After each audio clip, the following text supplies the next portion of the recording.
बंदी छोड़ सतगुरु रामपाल जी परमेश्वर जी की जय हो।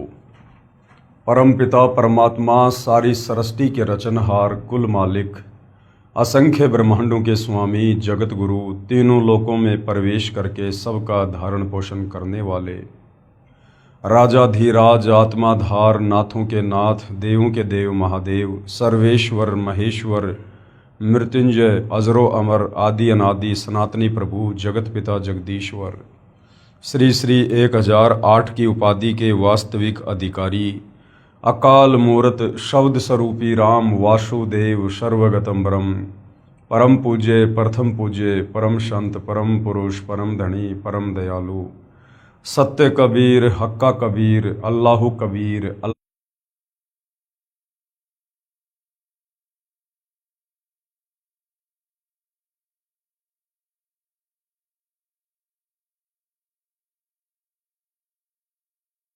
जगत के मुक्तिदाता जगत के जगन्नाथ हारे के सहारे हिंदुओं के राम मुसलमानों के अल्लाह सिखों के वाहिगुरु ईसाइयों के मसीह दया के सागर दयानिधि करुणा के सागर करुणानिधि स्वयंभू परिभू संकट मोचन कष्ट हरण मंगल करण दुख भंजन अविगत कबीर निर्विकार निर्विषम परमात्मा अलय अलेख सतगुरु आदि अनादि सतगुरु असली मर्यादा पुरुषोत्तम असली राम असली कृष्ण असली घनश्याम असली मुरारी राजाओं के राजा महाराजाओं के महाराजा शहंशाहों के शहंशाह सम्राटों के सम्राट भगवानों के भगवान अल्लाहों के अल्लाह प्रभुओं के प्रभु मसीहाओं के मसीह सच्चे वाहिगुरु बाबाओं के बाबा पीरों के पीर सेठों के सेठ जगत सेठ सावड़सा सेठ सर्वगुण संपन्न अनंत कोटि कलाओं के स्वामी अनंत कोटि ब्रह्मांडों के नायक योगियों में महायोगी ध्यानियों में महाध्यानी सिद्धों में परम सिद्ध ज्ञानियों में तत्व ज्ञानी ब्रह्म ज्ञानी महाज्ञानी परम ज्ञानी विज्ञानी युवा कबीर समर्थ कबीर असमवात अमित ओजा सच्चे रहनुमा करीम अल्लाह सुभान अल्लाह दुनिया के अंतिम पैगंबर 8 सितंबर 1951 से गांव धनाना जिला सोनीपत हरियाणा भारतवर्ष की पावन भूमि पे प्रकट रियल कल की भगवान श्री नारायण साकार हरि श्री बाबा साहेब नूर अनंत परमात्मा सच्चे दरवेश सच्चे बाखबर संत श्रोमणी सतगुरु रामपाल जी परमेश्वर जी के चरण कमल में आप और हम सभी भाई बहनों का अनंत कोटि दंडवत प्रणाम। सत्साई भाई और बहनों, बहुत बड़ी दया बहुत बड़ी मेहर पूज्य गुरुदेव भगवान की परमेश्वर रामपाल जी की जिनके शुभ आशीर्वाद से विशेष आशीर्वाद से पूरे विश्व के मानव समाज को पवित्र आध्यात्मिक पुस्तक ज्ञान गंगा के ऊपर वीडियो देखकर अध्यात्म को समझने का एक सुअवसर प्राप्त हो रहा है। ये पवित्र पुस्तक ज्ञान गंगा जिसे परम पूज्य सतगुरु रामपाल जी ने अपने कर कमलों द्वारा लिखा है, जो सर्व धर्मों के पवित्र धर्मशास्त्रों से प्रमाणित है। भाइयों और बहनों, इस पुस्तक को पढ़ने के बाद ही या फिर सतगुरु रामपाल जी के सत्संग सुनने के बाद ही असल में आपको इस बात का पता चल सकता है कि जिस परमपिता परमेश्वर की प्राप्ति के लिए ये आत्मा सदियों से युगों से भटक रही है, कभी मंदिरों में मस्जिदों में चर्चों में गुरुद्वारों में तीर्थों पर धामों पर जंगल में गुफाओं में, लेकिन आज तक हमें ये भी कोई नहीं बता पाया कि वो परमात्मा कौन है, उसका नाम क्या है, वो स्त्री रूप में है या पुरुष रूप में है, वो साकार है या निराकार है, वो मिले तो कैसे मिले, मिलता नहीं तो क्यों नहीं मिलता, उसकी जानकारी कहाँ है। आज तक किसी भी धर्म का कोई भी धर्म गुरु इस सवाल का जवाब भगत समाज को परमात्मा प्रेमी आत्माओं को नहीं दे पाया। कारण क्या था? तत्व ज्ञानहीनता। क्योंकि तत्व ज्ञान के बिना सृष्टि रचना को अच्छे से समझे और जाने बिना हम अध्यात्म को समझ ही नहीं सकते। हम भक्ति मार्ग की ABCD तक भी नहीं पहुंच सकते जब तक हमें सृष्टि रचना का ज्ञान नहीं होगा। तो भाई और बहनों, सृष्टि रचना के ऊपर इस पवित्र पुस्तक ज्ञान गंगा पर जो वीडियो बन रहे हैं उनमें काफ़ी वीडियो बन चुके हैं। अब आप जी सृष्टि रचना पर बन चुके वीडियो देखकर भली भांति समझ सकते हैं कि सृष्टि का विस्तार कैसे हुआ। ये सूर्य, चंद्रमा, तारे, नक्षत्र, ग्रह, उपग्रह, पिंड, ये ब्रह्मांड, ये उपग्रह, ये किस प्रकार से बने हैं। ये पृथ्वी किसी अन्य चीज पर टिकी हुई है या फिर परमेश्वर की वचन शक्ति से ये आकाश में स्थिर है। आप हर प्रकार से अध्यात्म को जान सकते हैं, समझ सकते हैं, लेकिन उसके लिए आपको सृष्टि रचना को सुनना पड़ेगा। और सृष्टि रचना आपको मिलेगी या तो सतगुरु रामपाल जी के द्वारा लिखित पवित्र पुस्तकों में या फिर सतगुरु रामपाल जी के द्वारा किए गए प्रवचनों में। इसके अलावा धरती पर दूसरा कोई विकल्प सृष्टि रचना को जानने का या आध्यात्मिक ज्ञान को जानने का नहीं है। ठीक है, गांव गांव में, नगर नगर में साधु संत महात्मा पीर पैगंबर बैठे हुए हैं, लेकिन उनके पास में वही 4 बातें हैं जो शास्त्रों के विरुद्ध हैं। तो वहां से आपकी आत्मा को कभी भी अध्यात्म को लेकर संतुष्टि नहीं मिल सकती है। तो भाई और बहनों, आज इस पवित्र पुस्तक ज्ञान गंगा के ऊपर जो वीडियो बनाने की श्रृंखला जारी है, इस श्रृंखला में आज हमारा ये 18वें नंबर का वीडियो है। और अभी तक हमने अध्यात्म के विषय में लगभग बहुत कुछ जान लिया है, पहचान लिया है, समझ लिया है, जितना हमें हमारे आत्मा के कल्याण के लिए जरूरी है। तो भाई और बहनों, अब इतना सब कुछ जानने के बाद कि परमात्मा कौन है, कैसा है, कहाँ रहता है, कैसे मिलता है, और सर्व धर्मों के पवित्र धर्मशास्त्र उस परमेश्वर के होने की गवाही दे रहे हैं। अब भाई और बहनों, अध्यात्म से जुड़ने के लिए, भक्ति की शुरुआत के लिए अब हमें आवश्यकता पड़ेगी गुरु की, पूर्ण संत की, जगत गुरु की, तत्वदर्शी संत की।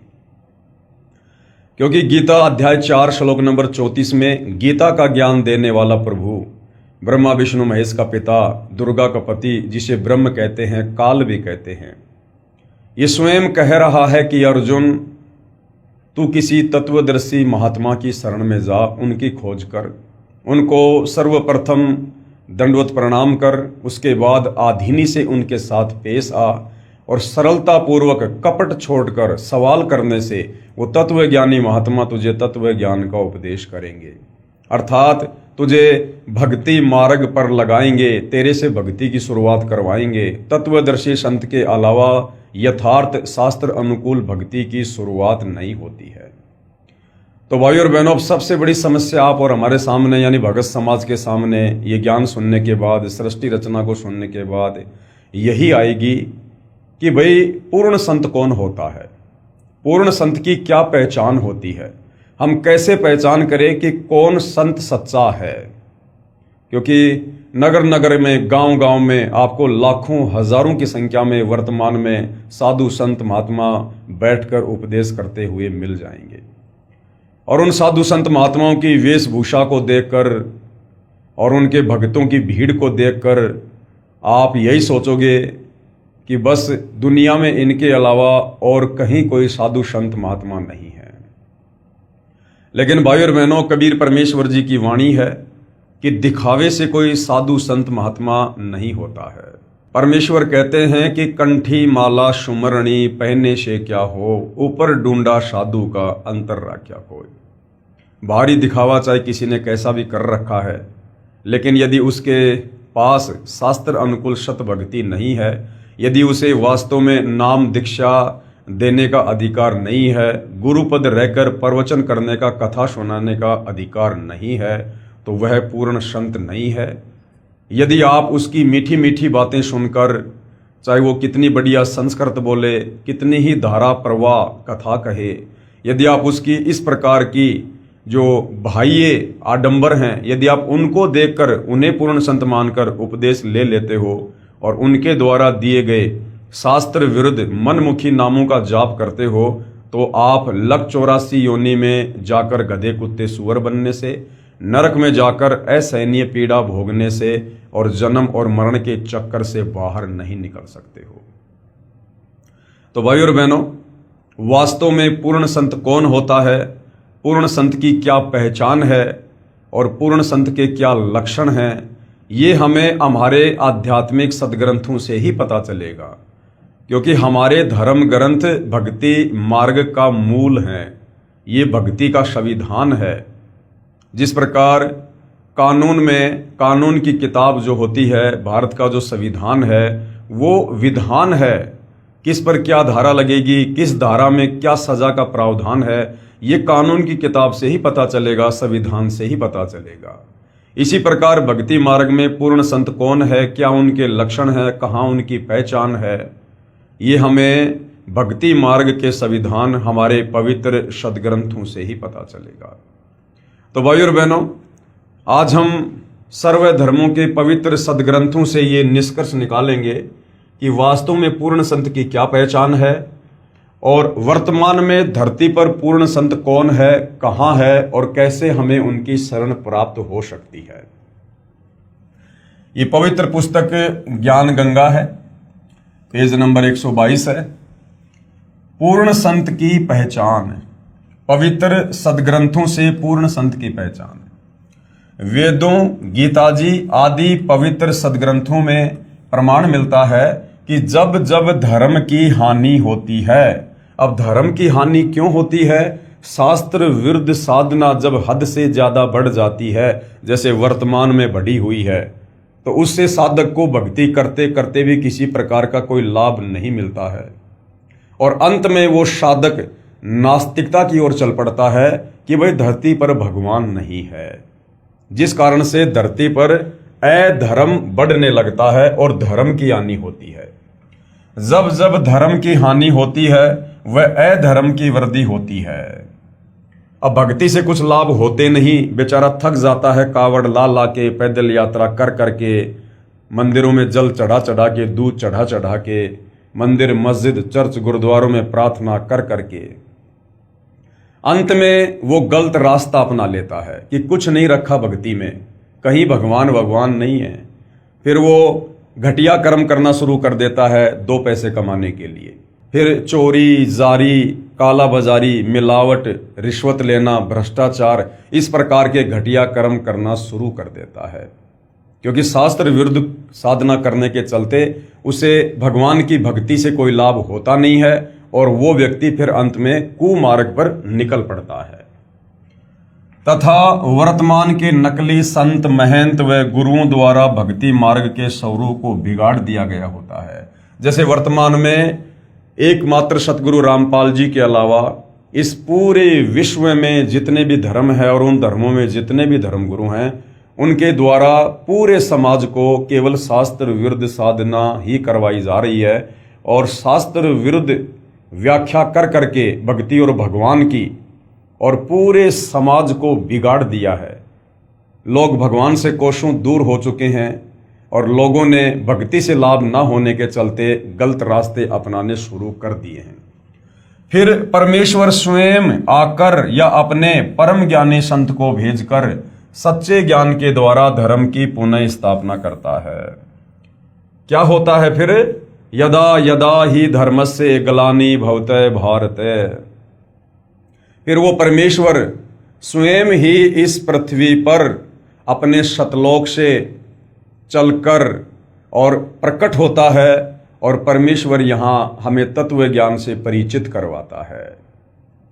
भाइयों और बहनों, इस कबीर परमेश्वर जी के अलावा इस धरती पर कोई भी हमें शास्त्र अनुकूल साधना देने में सक्षम नहीं है, क्योंकि चाहे कितना ही बड़ा कोई मंडलेश्वर हो, आचार्य हो, शंकराचार्य हो, पोप या पादरी हो, चाहे ब्रह्मा विष्णु महेश ही क्यों ना है, उस कबीर परमेश्वर की तुलना में हम सब ऊंट के मुंह में जीरे के बराबर भी नहीं हैं, क्योंकि हम सब उस कबीर परमेश्वर के वचन से उत्पन्न हैं, हम उनके बच्चे हैं और इस काल के साथ 21 ब्रह्मांड में आकर हम यहाँ अपना कर्म भोग रहे हैं।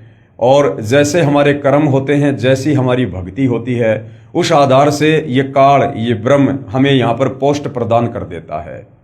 एक जीव को ये गधा बना के छोड़ देता है, एक जीव को मच्छर बना देता है, तो किसी को ब्रह्मा विष्णु महेश और देवों की पदवी प्रदान कर देता है। और कर्म आधार से फिर वो चींटी भी कभी ब्रह्मा विष्णु महेश की पोस्ट पर बैठती है और कर्म आधार से कभी वो ब्रह्मा विष्णु महेश भी उस पोस्ट को छोड़कर फिर चींटी की योनि में जाते हैं। तो भाइयों और बहनों, कबीर परमेश्वर के अलावा हमें सृष्टि रचना के विषय में और शत आध्यात्मिक ज्ञान के विषय में यहाँ कोई भी बताने में सक्षम नहीं है, समर्थ नहीं है। तो क्या होता है, फिर परमेश्वर स्वयं आकर, वो स्वयं ही आते हैं। यहाँ पर आगे लेखक के द्वारा लिखा है कि अपने परम ज्ञानी संत को भेजकर सच्चे ज्ञान के द्वारा धर्म की पुनः स्थापना करता है। भाइयों और बहनों, जब आप इस ज्ञान में आगे बढ़ोगे सतगुरु रामपाल जी से उपदेश प्राप्त करके, तो आपको भक्ति मार्ग के विषय में बहुत कुछ जानने और समझने को मिलेगा। कबीर परमात्मा सतलोक से चलकर इस बिगड़े हुए इस भक्ति के स्वरूप को पुनः स्थापित करने के लिए, सुधारने के लिए, हमें शास्त्र अनुकूल साधना देने के लिए स्वयं ही धरती पर प्रकट होते हैं, अपने तेज पुंज वाले शरीर को हल्का करके, और एक मनुष्य की भांति, एक मनुष्य के बच्चे के रूप में यहाँ पर परमेश्वर प्रकट होकर लीला करते हैं। या जब चाहे किसी साधु संत महात्मा या जिंदा बाबा के रूप में प्रकट होकर भी परमेश्वर कुछ समय के लिए यहाँ पर अपना ज्ञान प्रचार करते हैं। सतलोक से परमात्मा किसी परम ज्ञानी संत को या किसी आत्मा को इस काल के 21 ब्रह्मांड में तत्व ज्ञान प्रचार के लिए नहीं भेजते हैं।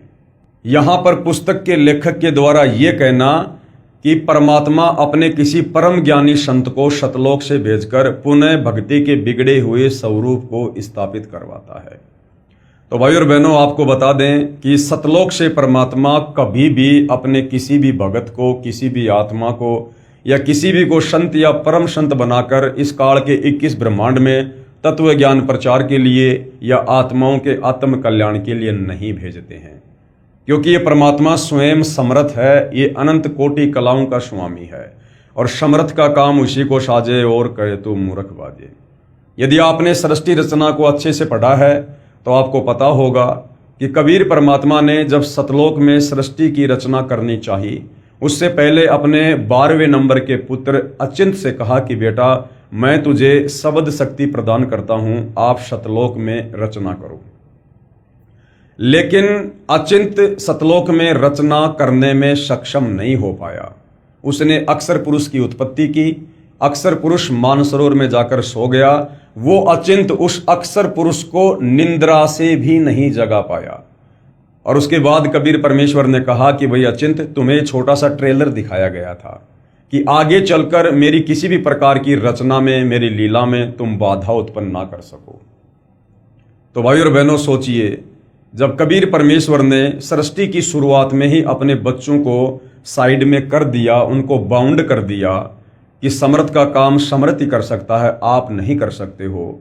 और विचार करने की बात है, वो अचिंत जो परमेश्वर का पुत्र है, वो सतलोक में मानसरोवर में मात्र नींद में सोए हुए अक्षर पुरुष को नहीं जगा पाया। तो सोचिए भाई और बहनों, आप और हम भाई बहन जो युगों युगों से इस काल के 21 ब्रह्मांडों में अज्ञान की निंद्रा में सोए पड़े हैं, भांग के नशे में हम यहाँ पर बेहोश हैं। सोचिए भाई और बहनों, वो सतलोक से भेजा गया कोई संत या परम संत हमें भला कैसे जगा देगा। तो समर्थ का काम समर्थ ही कर सकता है और समर्थ ही करता है। इसलिए कबीर परमात्मा स्वयं ही सतलोक से चलकर इस पृथ्वी पर तत्वदर्शी संत के रूप में प्रकट होकर आगे फिर अपना ज्ञान प्रचार करते हैं। अब भाइयों और बहनों, अगर यहाँ पर यह बात लिखी गई है तो इसका दूसरा पहलू हमें समझने की आवश्यकता है। फिर परमेश्वर स्वयं आकर या अपने परम ज्ञानी संत को भेजकर सच्चे ज्ञान के द्वारा धर्म की पुनः स्थापना करता है। अब परमेश्वर किस प्रकार से अपने परम ज्ञानी संत को यहां पर भेजता है, ये तो क्लियर है कि सतलोक से परमात्मा किसी भी हंस आत्मा को यहां ज्ञान प्रचार के लिए नहीं भेजते हैं, स्वयं ही आते हैं। अब दूसरा तरीका परमेश्वर ये अपनाते हैं कि जब जब परमेश्वर यहां पर प्रकट होते हैं जिंदा बाबा के रूप में, तत्वदर्शी संत के रूप में, उस समय परमेश्वर अपनी विशेष आत्मा को ये ज्ञान समझाते हैं। उस आत्मा को परमेश्वर नाम दीक्षा देते हैं और उसे अपना गवाह बनाने के लिए परमेश्वर उस आत्मा को सतलोक ले जाते हैं, उसे सारी सृष्टि रचना से परिचित करवाते हैं, इस काल के 21 ब्रह्मांडों की सृष्टि रचना से परिचित करवाते हैं और परमेश्वर उस आत्मा का ज्ञान योग खोल देते हैं और फिर उस आत्मा को पुनः शरीर में वापस भेज देते हैं। फिर वो आत्मा आगे परमेश्वर की महिमा को आंखों देखकर आगे बयान करती है, उस तत्व ज्ञान का प्रचार करती है। तो इस प्रकार से भी परमेश्वर यहाँ पर अपना ज्ञान प्रचार करवाते हैं। उदाहरण के लिए जैसे आदरणीय धर्मदास जी, आदरणीय गरीबदास जी, आदरणीय नानक जी, आदरणीय मलुकदास जी आदि आदि, जिन्होंने परमेश्वर के ज्ञान से परिचित होकर आंखों सतलोक देखकर उन्होंने यहाँ पर परमेश्वर के ज्ञान का प्रचार प्रसार किया। बाकी सतलोक से परमात्मा स्वयं ही आते हैं, अन्य किसी हंस आत्मा को नहीं भेजते हैं। तो आज इस पृथ्वी पर सतगुरु रामपाल जी जो सन 1994 से अपने यथार्थ 13वें कबीर पंथ का जो है प्रचार प्रसार कर रहे हैं, उस पंथ के माध्यम से परमेश्वर अपने तत्व ज्ञान का प्रचार कर रहे हैं। तो इस समय भाई और बहनों, ये जो कलयुग की बिचली पीढ़ी है, भक्ति का स्वर्णिम समय है, इस समय तो कबीर परमेश्वर जी ने स्वयं ही धरती पर आना था, प्रकट होना था। हम आगे इसी पवित्र पुस्तक में पढ़ेंगे कि 650 साल पहले कबीर परमेश्वर जी ने आदरणीय धर्मदास जी को कह दिया था, कबीर सागर में लिखवा दिया था कि धर्मदास 12वें पंथ में हम ही चल आवें, सब पंथों को मिटाकर एक पंथ चलावें। कि धर्मदास जब 12वां कबीर पंथ चलेगा और 12वें कबीर पंथ का जो प्रवर्तक होगा वो गरीबदास होगा, और उस पंथ में फिर आगे चलकर मैं स्वयं ही आऊँगा और एक नए पंथ की शुरुआत करके फिर सभी आत्माओं को तत्व ज्ञान देकर, सृष्टि रचना समझाकर, भक्ति मार्ग बताकर और उन्हें सतलोक लेकर जाऊंगा। तो आज धरती पर स्वयं कबीर परमात्मा सतगुरु रामपाल जी के नाम से प्रकट हैं। फिर परमेश्वर स्वयं आकर या अपने परम ज्ञानी संत को भेजकर सच्चे ज्ञान के द्वारा धर्म की पुनः स्थापना करता है। वह भक्ति मार्ग को शास्त्रों के अनुसार समझाता है। जो परम संत होता है, पूर्ण संत होता है, उसकी क्या पहचान है कि वो भक्ति मार्ग को शास्त्रों को आधार बनाकर समझाता है। अन्य धर्म गुरुओं की तरह मनमुखी रूप से प्रवचन नहीं करता है। परम संत का जो भी सत्संग होगा, जो भी उपदेश होगा, जो भी नियम और मर्यादा होगी, जो भी उनके मंत्र होंगे, जो भी धर्म कर्म होंगे, वो शास्त्रों के अनुसार होंगे, वो शास्त्रों से प्रमाणित होंगे। वह भक्ति मार्ग को शास्त्रों के अनुसार समझाता है। उसकी पहचान होती है कि वर्तमान के धर्म गुरु उसके विरोध में खड़े होकर राजा व प्रजा को गुमराह करके उसके ऊपर अत्याचार करवाते हैं। कबीर साहिब जी अपनी वाणी में कहते हैं कि जो मम संत सत शब्द दृढ़ावे, वाके संग सब राड बढ़ावे, या सब संत महंतन की करनी, धर्मदास में तो से वर्णी। कबीर परमात्मा जी ने 650 साल पहले कह दिया था, कबीर सागर में लिखवा दिया था कि धर्मदास जो सच्चा संत होगा, जो पूर्ण संत होगा, उसकी एक पहचान ये है कि जब वो इस काल के लोक में आकर सृष्टि रचना बताएगा। अब सृष्टि रचना में इस काल का, दुर्गा का सारा पाखंड उजागर करना होता है, और ये बात इस काल को रास नहीं आती है, जिस कारण से सृष्टि रचना बताने वाले उस परम संत के विरुद्ध वो अपने नकली साधु संतों को प्रेरित करके उसके विरुद्ध खड़ा कर देता है, उसके खिलाफ खड़ा कर देता है। जिस प्रकार वर्तमान में सतगुरु रामपाल जी सृष्टि रचना बता रहे हैं, सत्य आध्यात्मिक ज्ञान का प्रचार कर रहे हैं, आत्माओं को काल के बंधन से छुड़वाने वाली भक्ति दे रहे हैं, जो काल को रास नहीं आ रहा है। और किस प्रकार से सन 1994 से इस भक्ति मार्ग की प्रचार प्रसार में सतगुरु रामपाल जी को अकल्पनीय संघर्षों का सामना करना पड़ रहा है। सन 2006 में क्रोथा कांड हुआ, 21 महीने निर्दोष होते हुए जेल में रहे। उसके बाद 2014 में बरवाला कांड हुआ, निर्दोष होने के बावजूद भी 11 साल जेल में रहे, और भी कई प्रकार के जो है अत्याचारों का और संघर्षों का सामना उनको करना पड़ा। तो ये भी एक परम संत की पहचान होती है कि काल इस सत भक्ति मार्ग में, जो कि शास्त्रों पर आधारित होता है, इस सत भक्ति मार्ग को इतनी आसानी से आगे नहीं बढ़ने देता है। परंतु काल अपने इस षड्यंत्र में सफल नहीं हो पाता है, क्योंकि उस तत्वदर्शी संत के रूप में, उस पूर्ण संत के रूप में स्वयं कबीर परमात्मा ही होते हैं, जिनके अलावा दूसरा कोई समर्थ, कोई सर्वशक्तिमान इस सृष्टि में नहीं है। जो मम संत सत शब्द दृढ़ावे, वाके संग सब राड बढ़ावे, या सब संत महंतन की करणी, धर्मदास में तो से वर्णी। कबीर साहिब अपने प्रिय शिष्य धर्मदास को इस वाणी में ये समझा रहे हैं कि जो मेरा संत सत भक्ति मार्ग को बताएगा, यानी शास्त्र अनुकूल साधना समाज से करवाएगा, उसके साथ सभी संत व महंत झगड़ा करेंगे, ये उसकी पहचान होगी। तो वर्तमान में भाइयों और बहनों, आप जी भली भांति पूर्ण संत की पहचान करते हुए सतगुरु रामपाल जी के इस लीला में जीवन को देख सकते हैं, समझ सकते हैं। दूसरी क्या पहचान होगी? दूसरी पहचान, वह संत सभी धर्म ग्रंथों का पूर्ण जानकार होता है। जो तत्वदर्शी संत होगा, जो पूर्ण संत होगा, वो केवल जिस धर्म में प्रकट होता है और सांसारिक दृष्टि में लोगों की नजरों में जन्म लेकर आया हुआ होता है, वो जो भी ज्ञान बताएगा वो ना केवल उस धर्म में प्रकट होने के कारण मात्र उस धर्म के शास्त्रों का ही नहीं, अपितु पूरे विश्व के धर्म शास्त्रों का वो ज्ञाता होगा। आज वर्तमान में सतगुरु रामपाल जी के अलावा ऐसा पूर्ण संत आपको कहीं भी देखने को नहीं मिलेगा। सतगुरु रामपाल जी ने हिंदुओं के चारों वेद, पवित्र गीता जी, 18 पुराण, साथ में हिंदू धर्म में पूर्व में हो चुके नामी गिरामी साधु संत महात्माओं के जो ग्रंथ है, उनसे भी भक्ति मार्ग को सिद्ध किया है। मुसलमान भाइयों की 4 कतेब, तौरात, जबूर, इंजिल, कुरान शरीफ, कुरान मस्जिद और अन्य महापुरुषों की जीवनी जो पैगंबर यानी अवतार के तौर पर आ चुके हैं, उससे सतगुरु रामपाल जी ने निष्कर्ष निकाल के समाज को सत भक्ति बताई है। सिख भाइयों का गुरु ग्रंथ साहिब, इससे भी सतगुरु रामपाल जी ने सृष्टि रचना को, पूर्ण संत की पहचान और भक्ति मार्ग को साबित करके बताया है। साथ ही ईसाइयों की बाइबल से भी परमपिता परमेश्वर ने सृष्टि रचना को और शास्त्र अनुकूल साधना को सिद्ध करके दिखाया है। तो सतगुरु रामपाल जी के अलावा आज इस धरती पर पूरे विश्व के समस्त धर्मों के धर्मशास्त्रों का ज्ञाता आपको कहीं भी नजर नहीं आएगा, क्योंकि पूर्ण संत के अलावा कोई भी साधु संत महात्मा पूरे विश्व की समस्त भाषाओं का ज्ञाता नहीं हो सकता। कोई भी साधु संत महात्मा कबीर परमेश्वर के अलावा सर्वज्ञ नहीं हो सकता है।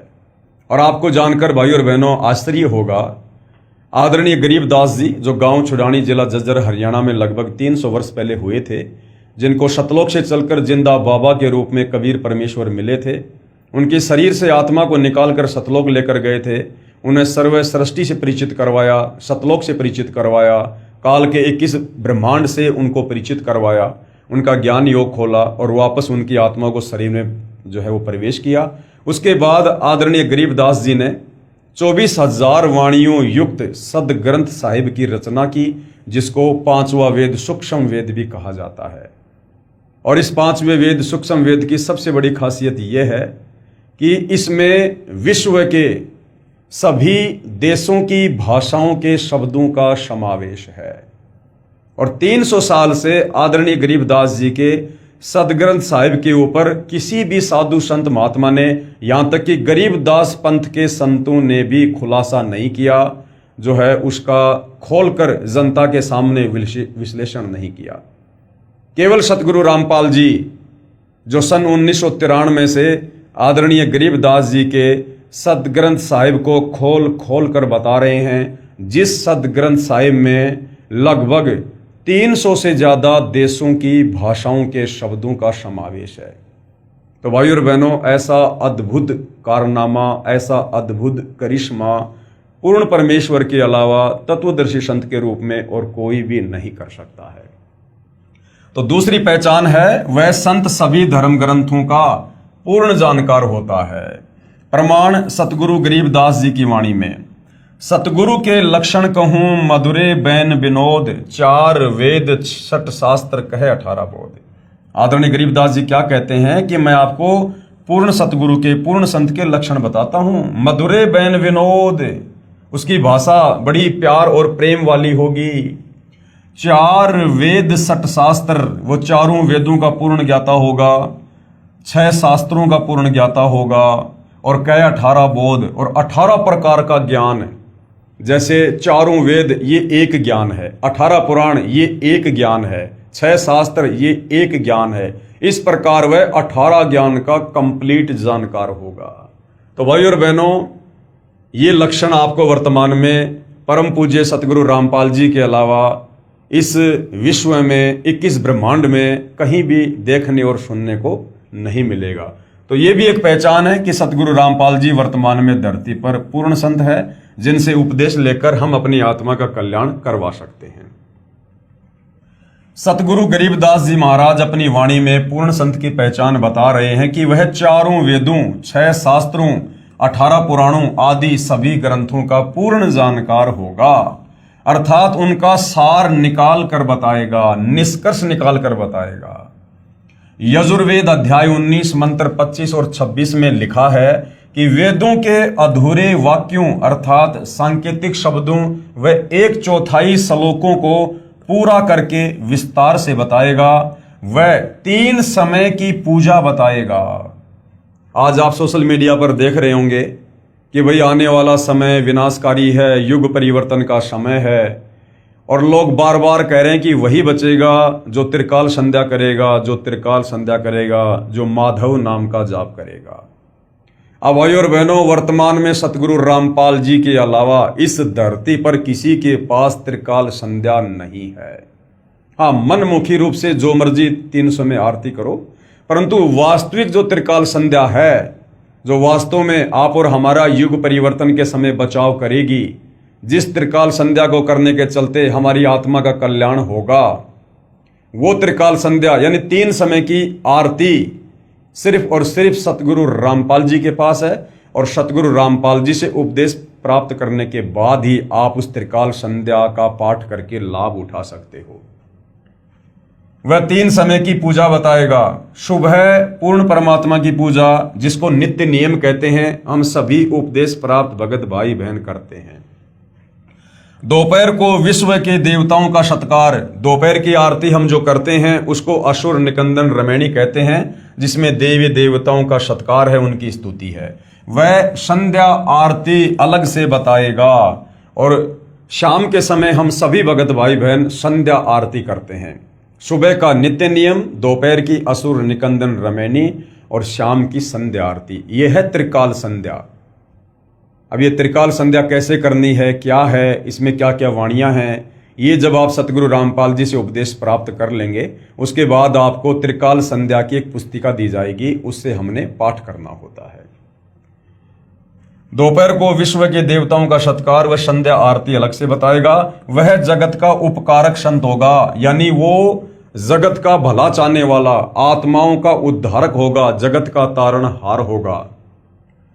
यजुर्वेद अध्याय 19 मंत्र 25, ये श्लोक आप जियों के सामने है, आप जी पढ़ सकते हैं। यहां गुरुदेव ने प्रत्येक शब्द का हिंदी के साथ अनुवाद भी किया है। हम सीधा इसके भावार्थ पर चलेंगे कि यह श्लोक क्या कहना चाहता है। भावार्थ: तत्वदर्शी संत वह होता है, पूर्ण संत कौन होता है, जिसको तत्वदर्शी संत भी कहते हैं, जो वेदों के सांकेतिक शब्दों को पूर्ण विस्तार से वर्णन करता है, जिससे पूर्ण परमात्मा की प्राप्ति होती है, वह वेद के जानने वाला कहा जाता है। भाई और बहनों, आज से पहले जिन लोगों ने जो कहा करते थे हम संस्कृत के प्रकांड विद्वान हैं, जिन लोगों ने 18 पुराणों का संस्कृत से हिंदी में अनुवाद किया है, पवित्र गीता जी का संस्कृत से हिंदी में अनुवाद किया है, और चारों वेदों का संस्कृत से हिंदी में अनुवाद किया है, जिनमें महर्षि दयानंद भी एक संत हुए हैं।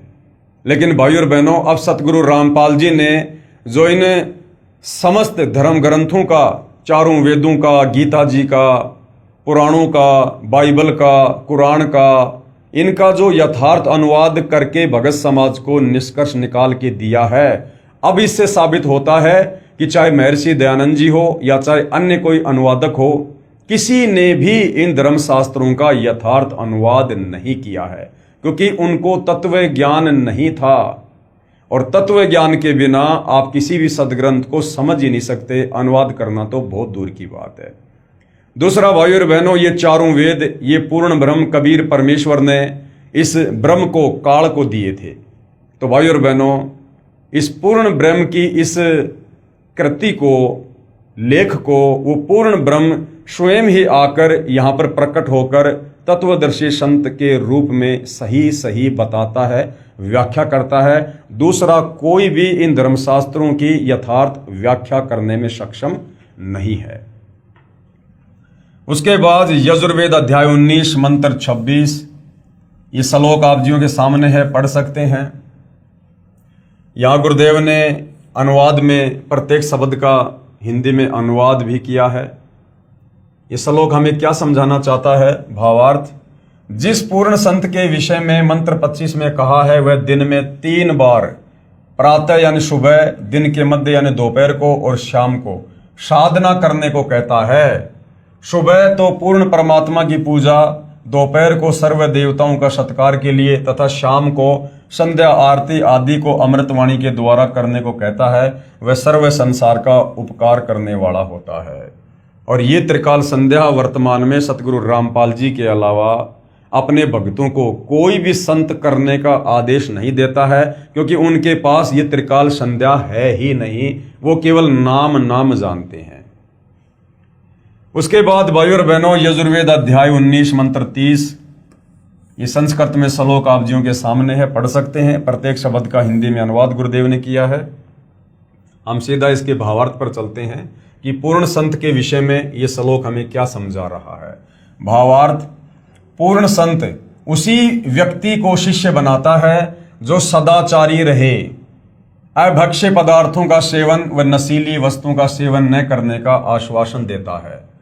पूर्ण संत उसी से दान ग्रहण करता है जो उसका शिष्य बन जाता है, फिर गुरुदेव से दीक्षा प्राप्त करके फिर दान दक्षिणा करता है, उससे श्रद्धा बढ़ती है, श्रद्धा से सत भक्ति करने से अविनाशी परमात्मा की प्राप्ति होती है, अर्थात पूर्ण मोक्ष होता है। पूर्ण संत भिक्षा व चंदा मांगता नहीं फिरेगा। क्या कहा गया है कि जो पूर्ण संत होता है, तत्वदर्शी संत होता है, जिसका मकसद आत्माओं का कल्याण करना होता है, वो केवल उन्हीं लोगों को दीक्षा देता है, उन्हीं को अपना शिष्य बनाता है जो किसी भी प्रकार से मांस ना खाने की प्रतिज्ञा करता है, किसी भी प्रकार का नशा ना करने की प्रतिज्ञा करता है, नेक नीति और सदाचारी जीवन जीने की जो प्रतिज्ञा करता है, अर्थात जो भक्ति के नियम तत्वदर्शी संत बताता है, यदि कोई उन तमाम नियमों को फॉलो करने के लिए संकल्प करता है, यश करता है, तो ही तत्वदर्शी संत यानी पूर्ण संत उसे अपना शिष्य बनाएगा। वो किसी पैसे या धन के लालच में या अपने भक्तों की भीड़ दिखाने की होड़ में जो है किसी को उपदेश नहीं देता है। तो ये लक्षण भी भाई और बहनों वर्तमान में जगत गुरु तत्वदर्शी सतगुरु रामपाल जी में ही देखने को मिलेगा। बाकी तो केवल अपने शिष्यों की भीड़ इकट्ठा कर रहे हैं अपने धार्मिक धंधे के लिए, 4 पैसे कमाने के लिए। कबीर गुरु बिन माला फेरते और गुरु बिन देते दान, गुरु बिन दोनों निष्फल है, भाई पूछो वेद पुराण। तीसरी पहचान क्या बताई है पूर्ण संत की, तत्वदर्शी संत की? 3 प्रकार के मंत्रों यानी नाम को 3 बार में उपदेश करेगा। अब भाई और बहनों, इस पृथ्वी पर वर्तमान में सतगुरु रामपाल जी के अलावा 3 बार में नाम दीक्षा और तीनों बार अलग अलग मंत्र इस पृथ्वी पर सतगुरु रामपाल जी के अलावा अन्य कोई भी साधु संत महात्मा उपदेश रूप में नहीं देता है। और यदि देता है तो उसके वो नाम जाप मंत्र शास्त्रों से मेल नहीं खाते हैं, जिस कारण से उन्हें पूर्ण संत की संज्ञा में नहीं लिया जा सकता है। अब सतगुरु रामपाल जी जो 3 बार में दीक्षा दे रहे हैं और तीनों बार में जो अलग अलग नाम उपदेश कर रहे हैं, वो हमारी गीता जी भी प्रमाणित कर रही है और कबीर सागर भी प्रमाणित कर रहा है और आदरणीय गरीबदास जी का सूक्ष्म वेद भी प्रमाणित कर रहा है। क्योंकि पहले ही बता दिया जा चुका है पूर्ण संत की दूसरी पहचान में कि वो जो भी धर्म कर्म अपने शिष्यों से करवाएगा वो शास्त्रों से प्रमाणित होगा। तो सतगुरु रामपाल जी जो भी नाम उपदेश देते हैं सुमरण करने के लिए, वो शास्त्रों से प्रमाणित है, जिसका प्रमाण अभी आपको आगे दिखाएंगे। तो तीसरी पहचान क्या है पूर्ण संत की? 3 प्रकार के मंत्रों यानी नाम को 3 बार में उपदेश करेगा, जिसका वर्णन कबीर सागर ग्रंथ पेज नंबर 265 बोध सागर में मिलता है और गीता जी के अध्याय नंबर 17 श्लोक नंबर 23 में भी मिलता है। गीता अध्याय 17 श्लोक नंबर 23, ओम तत् सत इति निर्देशे ब्रह्मणे त्रिविध समर्थ। ओम तत् सत, परंतु ये कंप्लीट मंत्र नहीं है। ओम तो सीधा सीधा इस ब्रह्म का, इस काल का है, जो गीता जी अध्याय 8 श्लोक नंबर 13 में ये खुद कह रहा है गीता का ज्ञान देते समय अर्जुन को कि ओम इति एक अक्षर ब्रह्म व्यवहारण माम अनुस्मरण ये पर्याति तजन देहम सयाति परमाम गतम, कि अर्जुन मेरी साधना का, मेरी भक्ति का केवल एक ओम मंत्र है, नथिंग एल्स। और ये जय जय राम हरे राम राधे राधे श्याम मिला दे, सीताराम सीताराम ओम नमो भागवते वासुदेवाय नमः, ये कोई नाम नहीं है, ये सब मनमुखी मंत्र हैं जिनके जाप करने से साधक का जन्म मरण का रोग, लक 84 योनियों का कष्ट कभी समाप्त नहीं हो सकता है, उसे नरक में जाना ही पड़ेगा। तो गीता जी में जिन 3 नामों का जो जिक्र है अध्याय 17 श्लोक 23 ओम तत् सत, तो ओम तो सीधा सीधा इस काल ब्रह्म का है। उसके बाद जो सत है वो सांकेतिक है भाइयों और बहनों, केवल सत सत जाप नहीं करना होता, वो सांकेतिक है। उसमें 2 मंत्र हैं जो सतगुरु रामपाल जी ही देने के अधिकारी हैं। और ये जो सत है ये उस परब्रह्म का अक्षर पुरुष का जाप है। सतलोक जाते समय हमने उसके 7 संग ब्रह्मांडों से गुजर कर जाना होता है, इसलिए हमने उसका टैक्स पे करना होता है जो हम सत जाप करते हैं। उसके बाद सत ओम तत् सत, तीसरा है वो पूर्ण ब्रह्म का मंत्र है, कबीर परमेश्वर जी की साधना का मंत्र है। उसमें कौन कौन से नाम हैं वो सतगुरु रामपाल जी ही देने के अधिकारी हैं, जिसका वर्णन कबीर सागर ग्रंथ पृष्ठ नंबर 265 बोध सागर में मिलता है और गीता जी के अध्याय नंबर 17 श्लोक नंबर 23 व शाम वेद संख्या नंबर 822 में भी मिलता है। कबीर सागर में अमर मूल बोध सागर पेज नंबर 265। देखिए भाइयों और बहनों, ये प्रमाण आप जियों के सामने है। क्या लिखा हुआ है? तब कबीर अस कव्वे लीना ज्ञान भेद सकल कह दीना, धर्मदास मैं कहूं विचारी जेते निभै सब संसारी। प्रथम ही शिष्य होए जो आई, जो प्रथम बार शिष्य बनने के लिए आता है, उपदेश लेने के लिए आता है, ता कहे पान देऊं तुम भाई। ये धर्मदास जो पहली बार नाम उपदेश लेने के लिए आता है उसको पान परवाना यानी जो प्रथम मंत्र होता है, जिसमें 7 मंत्र हैं जो वर्तमान में केवल सतगुरु रामपाल जी ही देते हैं, अन्य संतों के पास नहीं है, ना वो अधिकारी हैं। तो जो प्रथम बार नाम उपदेश लेने के लिए आता है उसको पान परवाना दिया जाता है, उसको प्रथम मंत्र दिया जाता है। उसके बाद जब देखूं तुम दृढ़ता ज्ञाना, उसके बाद जब उस भगत में थोड़ी सी वो दृढ़ता देखते हैं कि ये भक्ति सही कर रहा है, इसकी रुचि है, उसके बाद ता कहे कहूं शब्द परवाना, उसके बाद उसको शब्द दिया जाता है, फिर उसको सतनाम दिया जाता है जो 2 मंत्र का है। गीता अध्याय 17 श्लोक नंबर 23 में ओम के बाद में जो सत है वो सतनाम है, उसमें 2 मंत्र हैं। उसके बाद सतगुरु रामपाल जी वो 2 मंत्र देते हैं। और तीसरी बार में शब्द माही जब निश्चय आवे, जब उसके सतनाम की भक्ति कमाई को पूर्ण संत देख लेगा कि ये सतनाम की कमाई मर्यादा में रह के कर रहा है और इसकी सतनाम की कमाई पूरी हो चुकी है, उसके बाद उसको तीसरा मंत्र दिया जाता है, ता कहे ज्ञान अगाध सुनावे। उसके बाद उसे वो पूर्ण ब्रह्म का मंत्र जाप दिया जाता है, सार नाम। उसके बाद दोबारा फिर समझाया है कि बालक सम है जाकर ज्ञाना, तासु कहूं वचन परवाना। जो प्रथम बार नाम दीक्षा लेने आता है, जिसको अध्यात्म के विषय में कुछ भी पता नहीं होता है, जो बालक की तरह होता है, उसको वचन परवाना यानी उसको पान परवाना वो प्रथम नाम दिया जाता है, जिसमें 7 मंत्र हैं। जाको सूक्ष्म ज्ञान है भाई, ताको सुमरण देऊं लखाई। उसके बाद जब उसकी दृढ़ता को देखते हैं कि इसकी भक्ति में रुचि बढ़ रही है, फिर उसके बाद उसको सुमरण दिया जाता है, श्वास ऊं श्वास का सुमरण, वो 2 मंत्र का, जिसको सतनाम कहते हैं। तीसरी बार में ज्ञान गम में जाको पुनि होई, सार शब्द जाको कैसोई। उसके बाद में उसको 3 मंत्र का पूर्ण ब्रह्म परमेश्वर का सार नाम दिया जाता है। जाको होए दिव्य ज्ञान परिवेशा, ताको कहे तत्व ज्ञान उपदेशा। उपरोक्त वाणी से स्पष्ट है कि कड़िहार गुरु यानी पूर्ण संत 3 स्थिति में सार नाम तक प्रदान करता है। वो 3 स्थिति में अपने भगत को उपदेश देता है। तो भाइयों और बहनों, ये लक्षण वर्तमान में सतगुरु रामपाल जी के अलावा आपको धरती पर 3 बार में अपने भक्तों को नाम उपदेश देने की जो प्रक्रिया है, ये आपको और किसी संत के मार्ग में नहीं मिलेगी। तथा चौथी स्थिति में सार शब्द प्रदान होता है। उसके बाद में जब उसके तीनों मंत्रों की कमाई पूरी हो जाती है, पूर्ण संत देख लेता है, फिर उसे सार शब्द उपलब्ध करवाता है, उसके अंतःकरण में सार शब्द को प्रकट करता है। ये चौथी स्थिति भाइयों और बहनों पूर्ण मोक्ष प्राप्ति की है। और ये सार शब्द ये सतगुरु रामपाल जी के अलावा भूल जाओ कि 21 ब्रह्मांड में किसी के भी पास होगा। और ये सार शब्द कोई 200, 400, 500, 1000 भक्तों को इकट्ठा करके नहीं दिया जाता है। जो उस शब्द के लायक हो जाता है, पूर्ण संत तत्वदर्शी संत उसको गुप्त में ये शब्द देता है, अर्थात ये शब्द जो है वो प्रकट करता है। क्योंकि कबीर सागर में तो ये प्रमाण बाद में देखा था, परंतु उपदेश विधि पहले ही पूज्य दादा गुरुदेव तथा परमेश्वर कबीर साहिब जी ने हमारे पूज्य गुरुदेव को प्रदान कर दी थी। अब ये इस पुस्तक का जो लेखक है, जो भगत है, वो यहां पर लिख रहा है कि सतगुरु रामपाल जी ने तो ये नाम दीक्षा देने की 3 बार की जो प्रक्रिया है, ये बाद में देखी थी। उससे पहले हमारे दादा गुरु जी और कबीर परमात्मा जी दिया करते थे। तो भाइयों और बहनों, ये लेखक के अपने विचार हैं, क्योंकि सतगुरु रामपाल जी स्वयं पूर्ण ब्रह्म परमात्मा है।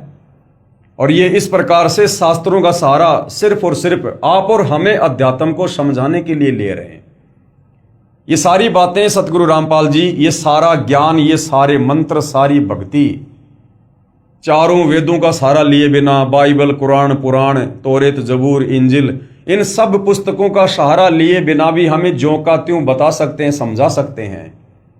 सतयुग में कौन सी गीता जी लिखी हुई थी, कौन सी कुरान शरीफ लिखी हुई थी, कौन से 18 पुराण लिखे हुए थे।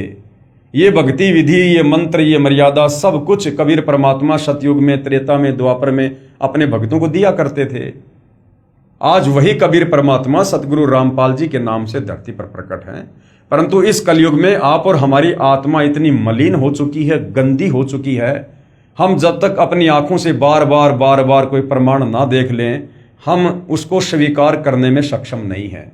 इसलिए आप और हमें विश्वास दिलाने के लिए सतगुरु रामपाल जी ने इन धर्मशास्त्रों का सहारा लेना पड़ रहा है। अन्यथा सतगुरु रामपाल जी तो स्वयं सर्व ज्ञान से, क्योंकि ये सर्वज्ञ है, परमात्मा है, ये परिपूर्ण है, इनको किन्हीं पुस्तकों का सहारा लेने की आवश्यकता नहीं है। जिस प्रकार भाइयों और बहनों टीचर होता है, अब टीचर वही होता है जो अपने सिलेबस से पूर्णतया परिचित होता है, लेकिन वो बच्चों के सामने, बच्चों को पढ़ाने के लिए, बच्चों को समझाने के लिए उन पुस्तकों को खोल खोल के समझाता है। वो टीचर अपने लिए नहीं समझता है, अपने लिए नहीं पढ़ता है वो पुस्तकें।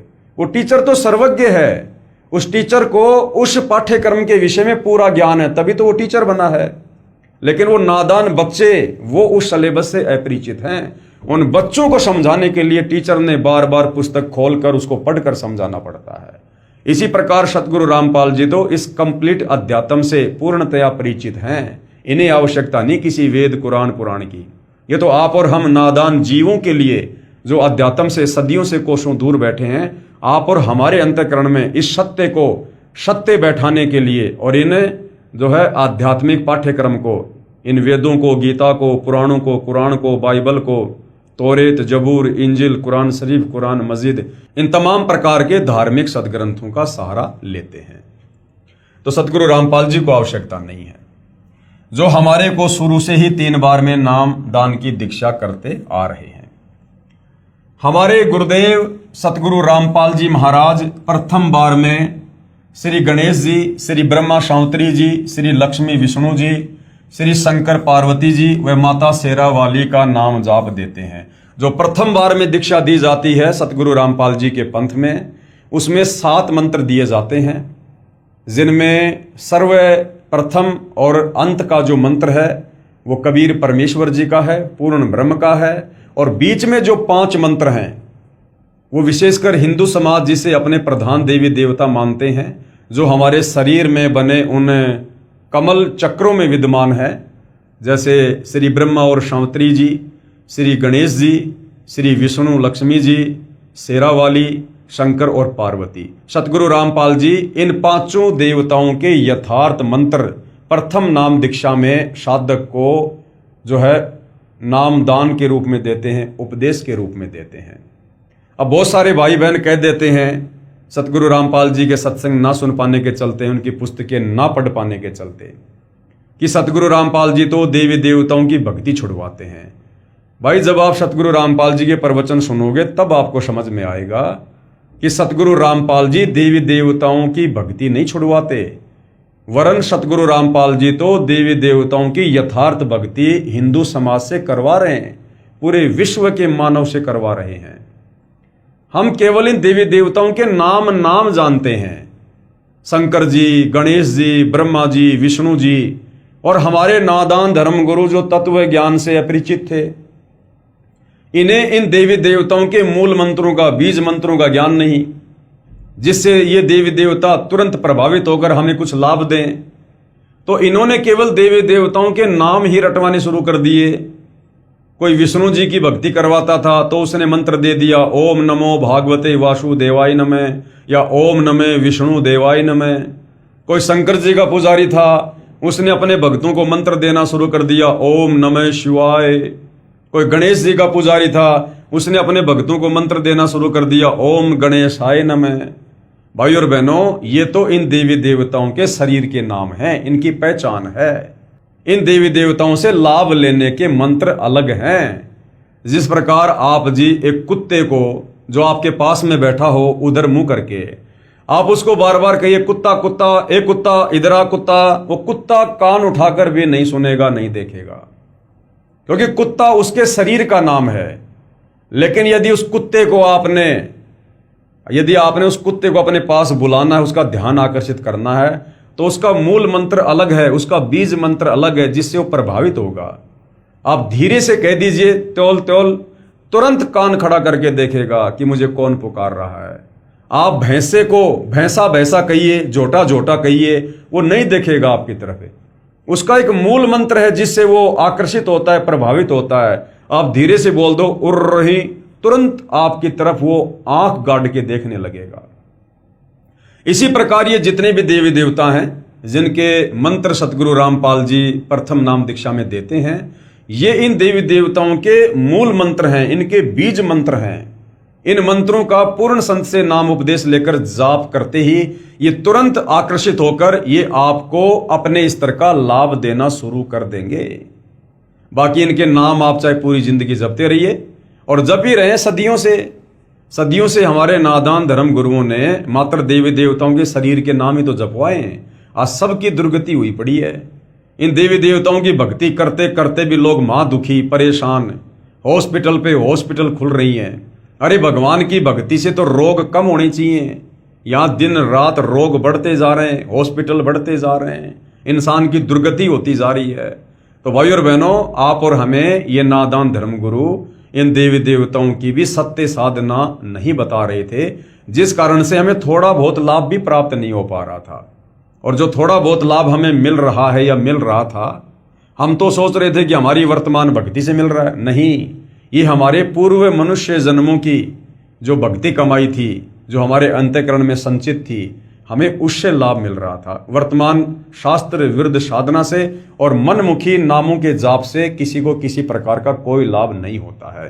हाँ, अब यदि आपको सर्वस्व लाभ प्राप्त करने हैं, इन देवी देवताओं से भी आपको सर्व लाभ प्राप्त करने हैं, तो भी आपको सतगुरु रामपाल जी से दीक्षा लेकर और इन देवी देवताओं के यथार्थ मूल मंत्रों का ही जाप करना पड़ेगा, जिनका वास हमारे मानव शरीर में बने चक्रों में होता है। मूलाधार यानी मूल चक्कर में श्री गणेश जी का वास है, शवात चक्कर में ब्रह्मा शांवत्री जी का वास है, नाभि चक्कर में लक्ष्मी विष्णु जी का वास है, हृदय चक्कर में शंकर पार्वती जी का वास है, और कंठ चक्कर में शेरावाली माता का वास है। और इन सब देवी देवताओं के आदि अनादि नाम मंत्र होते हैं, यानी इनके मूल मंत्र अलग हैं, बीज मंत्र अलग हैं, जिनका वर्तमान में गुरुओं को ज्ञान नहीं है। वर्तमान में धरती पर सतगुरु रामपाल जी को छोड़कर किसी भी धर्म के किसी भी बड़े से बड़े धर्म गुरु, मंडलेश्वर, महामंडलेश्वर, आचार्य, शंकराचार्य किसी के पास नहीं है। इन मंत्रों के जाप से ये पांचों चक्र खुल जाते हैं। इन चक्रों के खुलने के बाद मानव भक्ति करने के लायक बनता है। सतगुरु गरीबदास जी अपनी वाणी में प्रमाण देते हैं कि 5 नाम गुज गायत्री आत्म तत्व जगाओ, ओम किलियम हरियम श्रियम सोहम ध्याओ। ये मंत्र हैं उन 5 प्रधान देवी देवताओं के, ये बीज मंत्र हैं। लेकिन आप जी सोचो कि मैं यहीं से इन मंत्रों को उठा लूं और मैं कल से ही ओम किलियम हरियम श्रियम सोहम जाप करने लग जाऊंगा। ये मंत्र कंप्लीट नहीं है।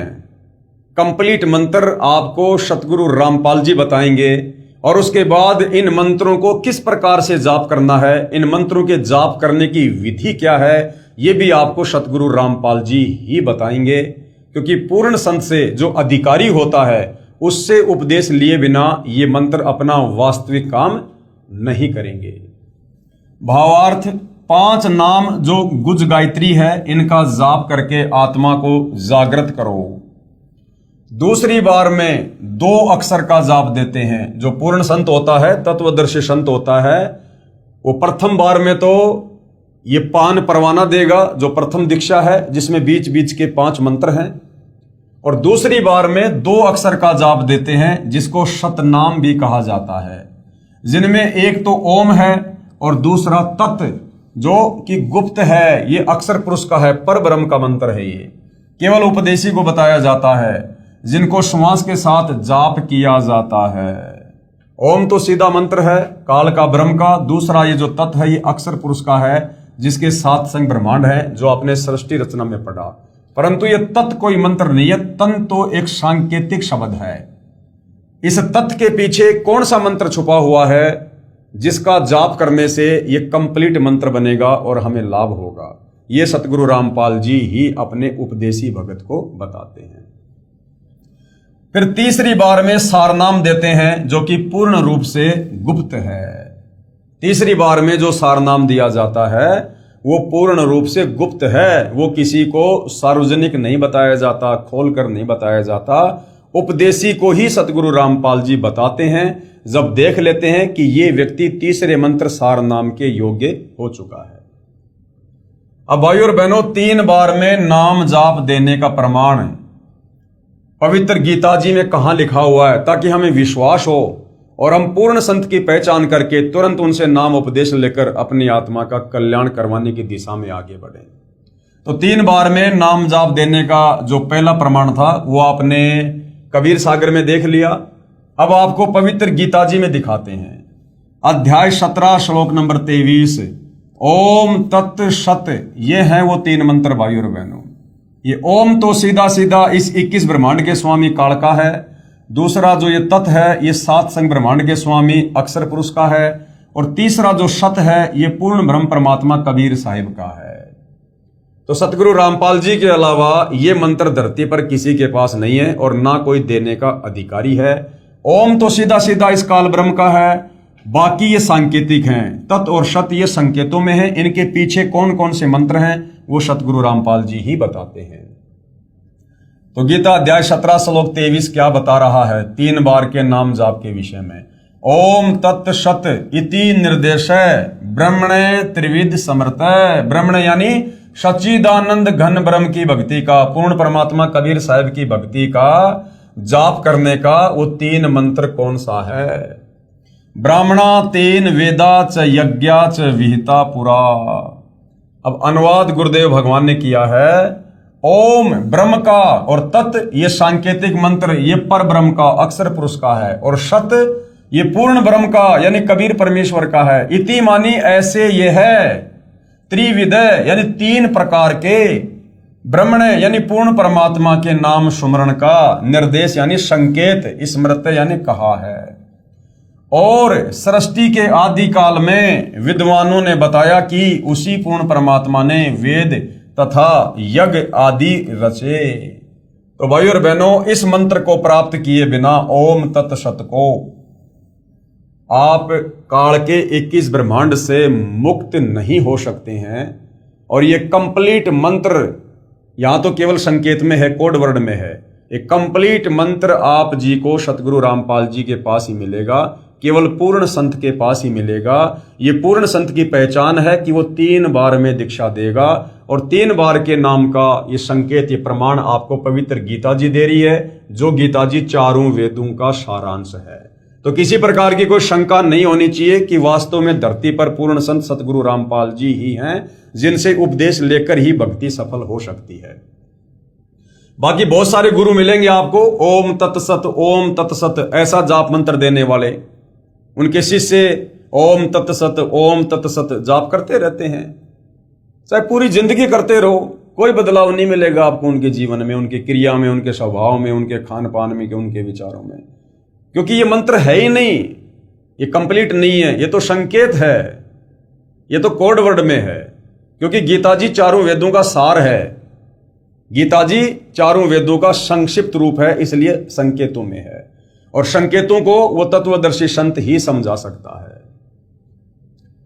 संख्या नंबर 822 सामवेद उतारचिक अध्याय 3 खंड नंबर 5 श्लोक नंबर 8 सतगुरु रामपाल जी द्वारा भाषा भाष्य।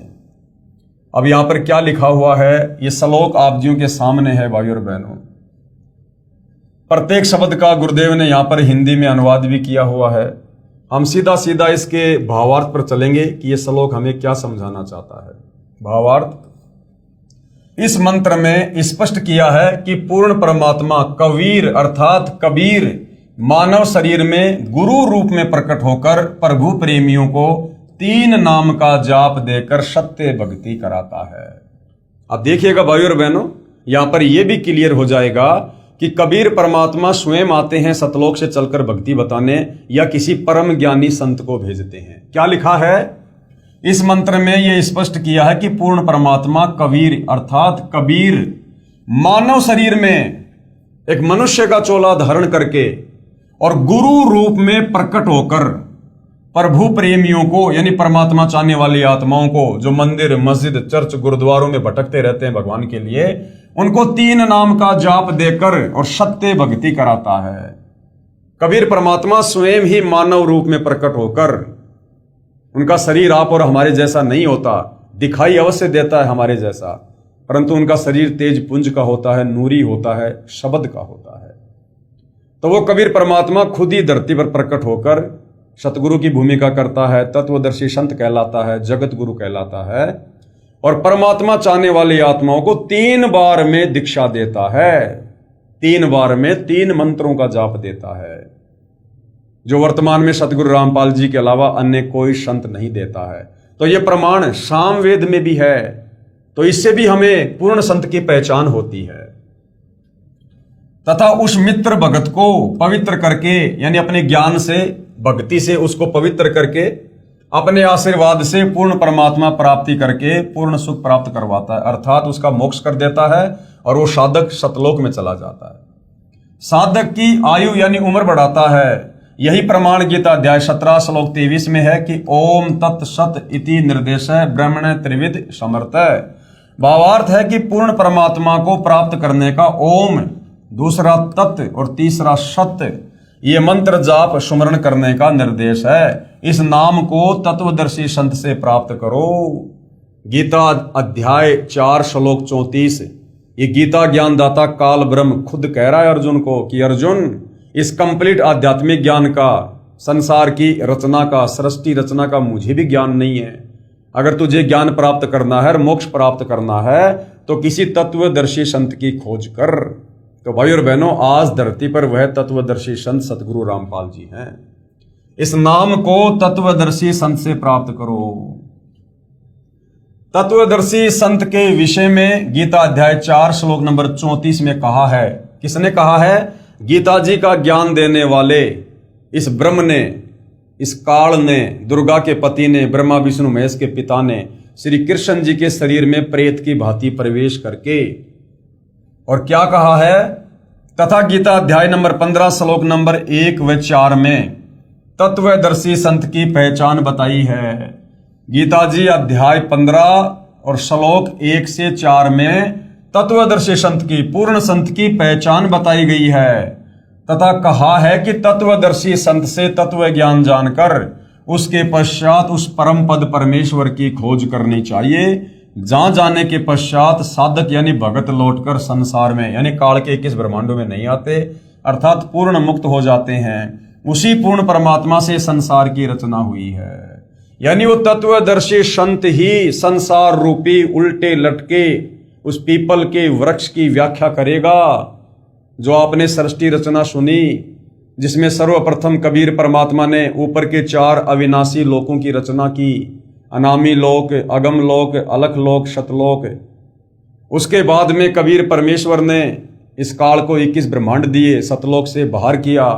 उसके बाद अक्षर पुरुष को 7 संग ब्रह्मांड दिए और शतलोक से बाहर किया।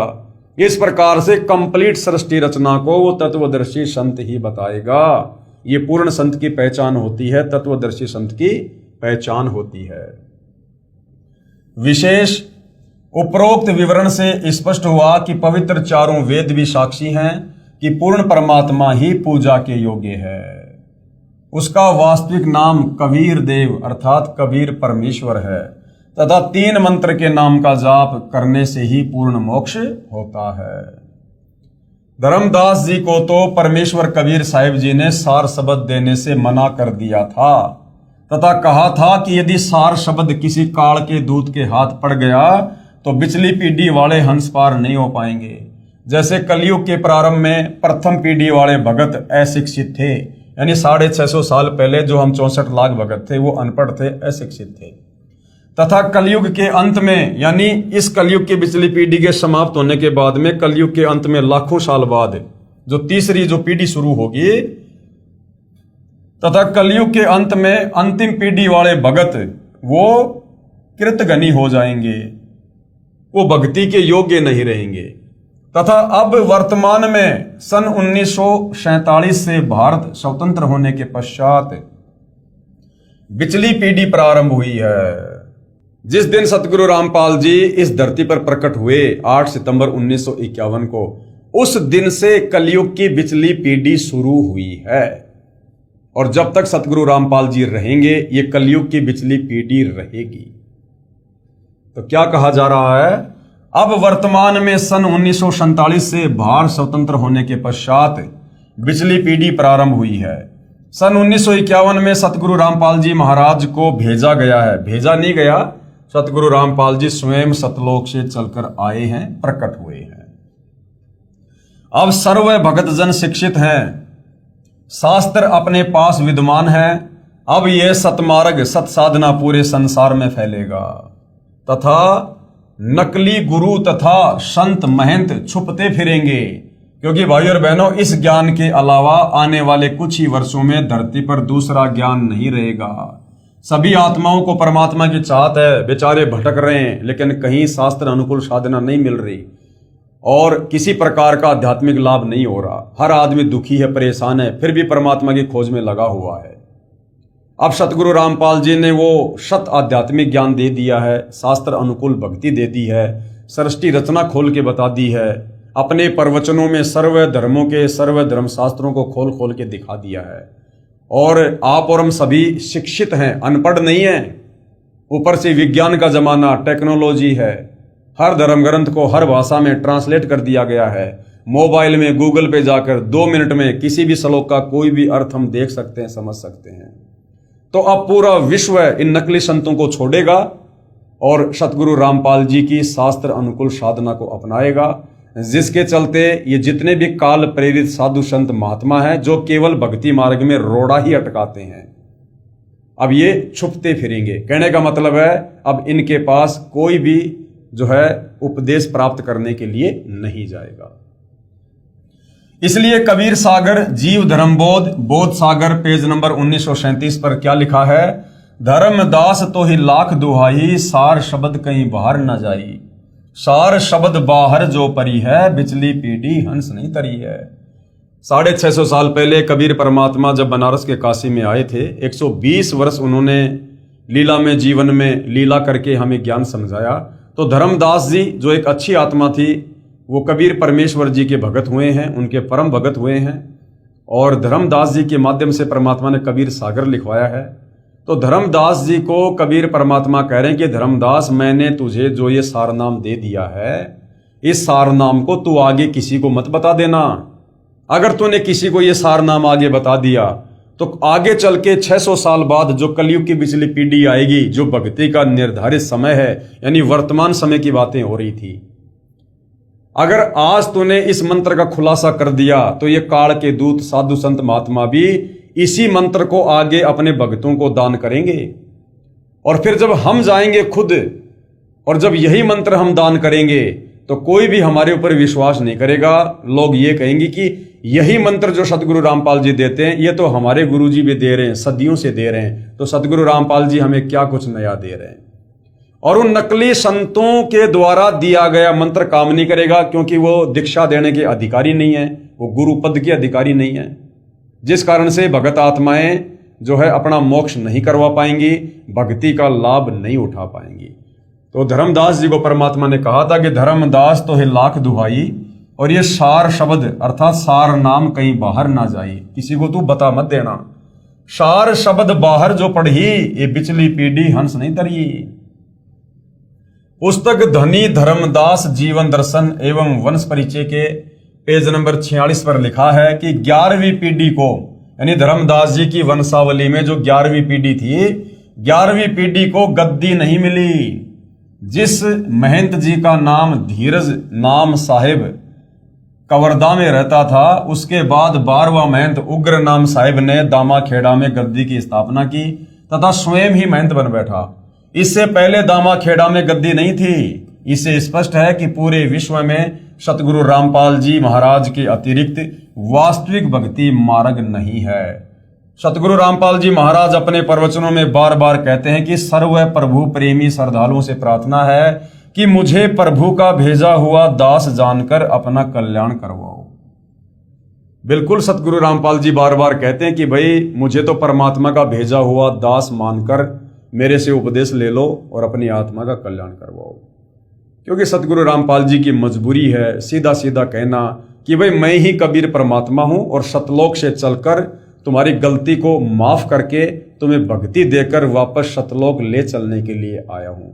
तो कोई भी व्यक्ति उनकी इस बात पर यकीन नहीं करेगा, क्योंकि हमें भक्ति और भगवान की परिभाषा का ही नहीं पता, हमें पूर्ण संत की पहचान का ही नहीं पता, हम सृष्टि रचना से ही अपरिचित हैं।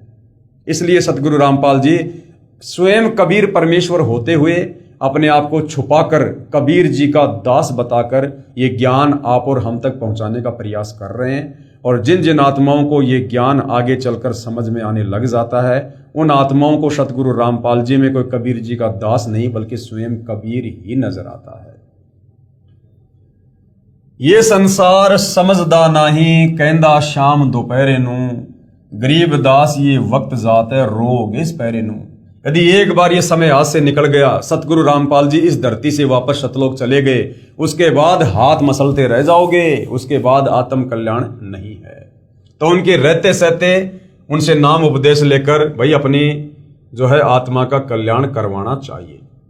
12वां पंथ किसका? आदरणीय गरीबदास जी का 12वें पंथ यानी गरीबदास पंथ 12वां पंथ लिखा है कबीर सागर कबीर चरित्र बोध पेज नंबर 1870 पर। इसके विषय में कबीर सागर कबीर वाणी पेज नंबर 136-137 पर वाणी लिखी है कि अब आपको पता चलेगा कि सतगुरु रामपाल जी कौन है वर्तमान में, स्वयं कबीर जी हैं या कबीर जी के द्वारा भेजे गए दास हैं। संवत 1775 होई ता दिन प्रेम प्रकटे जग सोई, यानी ये आदरणीय गरीबदास जी के विषय में है कि सन 1775 में आदरणीय गरीबदास जी का इस धरती पर प्राकाटे होगा। और साखी हमारी लिए जीव समझावे असंख्य जन्म ठोर नहीं पावे। और गरीबदास जी इस 12वें पंथ की शुरुआत करेंगे, 12वें पंथ के गुरु होंगे। वो कबीर जी की वाणियों को आधार बनाकर ही ज्ञान समझाएंगे, परंतु गरीबदास जी के 12वें पंथ में नाम उपदेश प्राप्त करके कोई भी आत्मा सतलोक नहीं जा पाएगी। 12वें पंथ प्रकट है वाणी शब्द हमारे की निर्णय ठानी, अस्थिर घर का मर्म न पावे ये 12 पंथ हमी को ध्यावे।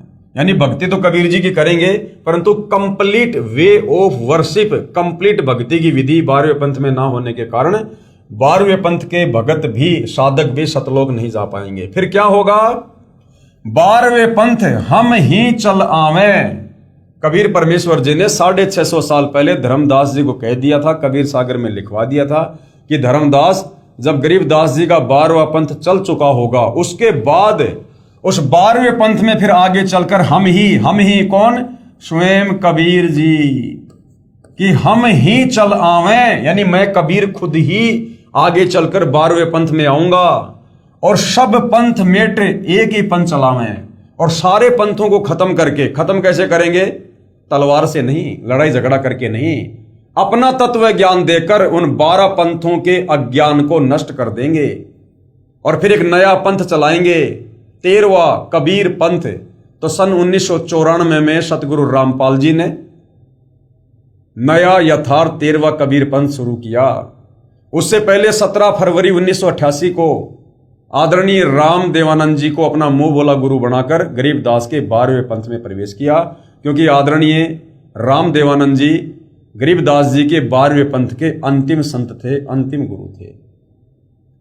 तो 12वें पंथ में सतगुरु रामपाल जी ने स्वयं प्रवेश किया और उसके बाद सन 1994 में नाम दीक्षा देना शुरू करके नया यथार्थ 13वां कबीर पंथ शुरू किया।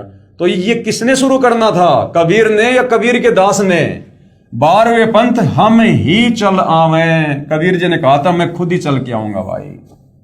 तो भाई और बहनों, अब आप विचार कर सकते हो कि सतगुरु रामपाल जी स्वयं कबीर हैं या कबीर जी के द्वारा भेजे गए कोई परम ज्ञानी संत है। धर्मदास मेरी लाख दुहाई, सार शब्द बाहर ना जाई, सार शब्द बाहर जो पर ही, बिचली पीढ़ी हंस नहीं तरी। 33 अरब ज्ञान हम भाक्या, सार शब्द गुप्त ही राख्या। कबीर परमेश्वर ने कहा, धर्मदास मैं युगों युगों से, सदियों सदियों से यहां पर सतलोक से चलकर आता हूं, ज्ञान समझाता हूं। सतयुग में आया, त्रेता में आया, द्वापर में आया और मैंने 33 अरब वाणियां बोली हैं, यानी इतना ज्ञान मैंने यहां पर बोल दिया जीवों को समझाने के लिए। परंतु वो जो सार शब्द है, जो मुक्ति का मंत्र है, उसको मैंने अभी तक गुप्त ही रखा है। मूल ज्ञान तब तक छुपाई, जब लग 12 पंथ ना मिट जाई। उस सार नाम को, उस सार शब्द को उस समय तक छुपा के रखना है जब तक ये 12 पंथ जो काल के द्वारा चलाए गए थे, जब तक ये 12 पंथ समाप्त ना हो जाएं। तो भाई और बहनों, अब ये सारे पंथ समाप्त हो चुके हैं। सतगुरु रामपाल जी के तत्व ज्ञान ने इन सब की मिट्टी पलीत कर दी है। ये जबरदस्ती जो है इन गद्दियों पर बैठे हुए हैं और ये ज्यादा समय चलने वाला काम नहीं है। 2030 या 32 तक ये पूरी तरह से बिल्कुल सफाया हो जाएगा इन काल के दूतों का और इन काल के पंथों का। यहां पर साहिब कबीर जी अपने शिष्य धर्मदास जी को समझाते हैं कि संवत 1775 में मेरे ज्ञान का प्रचार होगा, जो 12वां पंथ होगा। 12वें पंथ में हमारी वाणी प्रकट होगी, लेकिन सही भक्ति मार्ग नहीं होगा। फिर क्या होगा? फिर 12वें पंथ में हम ही चलकर आएंगे, यानी हम कबीर स्वयं ही चलकर आएंगे। 650 साल पहले कबीर जी ने धर्मदास जी को कह दिया था। तो भाई कबीर परमात्मा है और परमात्मा का वचन कभी झूठा नहीं हो सकता। और सभी पंथ मिटाकर केवल एक पंथ चलाएंगे।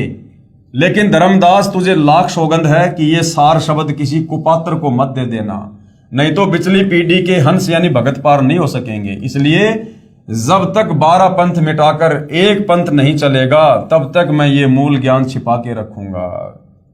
संत गरीबदास जी महाराज की वाणी में नाम का महत्व। नाम अभय पद ऊंचा, संतो नाम अभय पद ऊंचा। राम दुहाई साच कह तू, सतगुरु से पूछा।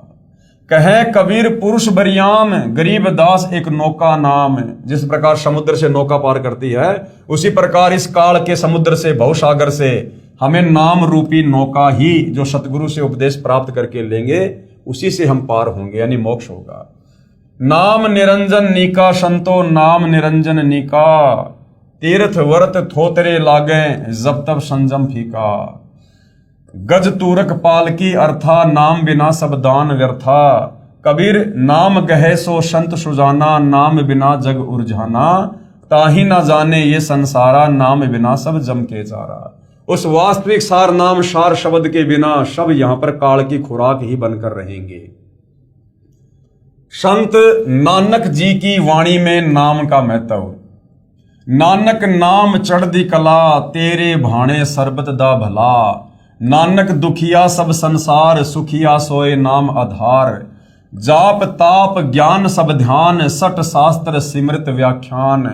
जोग अभ्यास कर्म धर्म सब क्रिया, सकल त्यागवण मध्य फ्रिया। अनेक प्रकार किए बहु यतना, दान पुण्य होमे बहु रत्ना। शीश कटाए होमे कर राती, व्रत नेम करे बहु भांति। नहीं तुल्ले राम नाम विचार, नानक गुरुमुख नाम जपिए एक बार।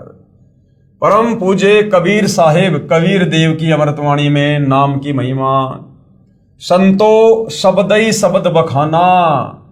हम इसका जो सरलार्थ है वो आगे पढ़ेंगे, पहले क्या वाणी है उसको हम पढ़ते हैं। संतो शब्दई शब्द बखाना, यानी सब संतों ने नाम की महिमा गाई है। शब्द फांस फंसा, सब कोई शब्द नहीं पहचाना। लेकिन झूठे शब्दों के चक्कर में ओम नमः भागवते वासुदेवाय नमः, जय जय राम हरे राम, राधे राधे श्याम मिला दे, ओम नमः शिवाय, इन झूठे नाम जाप के चक्कर में पूरा संसार उलझा हुआ है। कोई शब्द नहीं पहचाना। वो वास्तव में शब्द, वो मंत्र, वो गीता अध्याय 17 श्लोक 23 का ओम तत्सत, वो वास्तविक मंत्र आज तक कोई नहीं समझ पाया, कोई प्राप्त नहीं कर पाया, और उसके बिना मुक्ति नहीं हो सकती। और वो मंत्र अब वर्तमान में कंप्लीट सतगुरु रामपाल जी से उपदेश प्राप्त करके ही आप जी ले सकते हो, लाभ उठा सकते हो। प्रथम ही ब्रह्म स्वयं इच्छा ते पांचों शब्द उचारा, सोहम निरंजन निरंकार शक्ति और ओंकारा।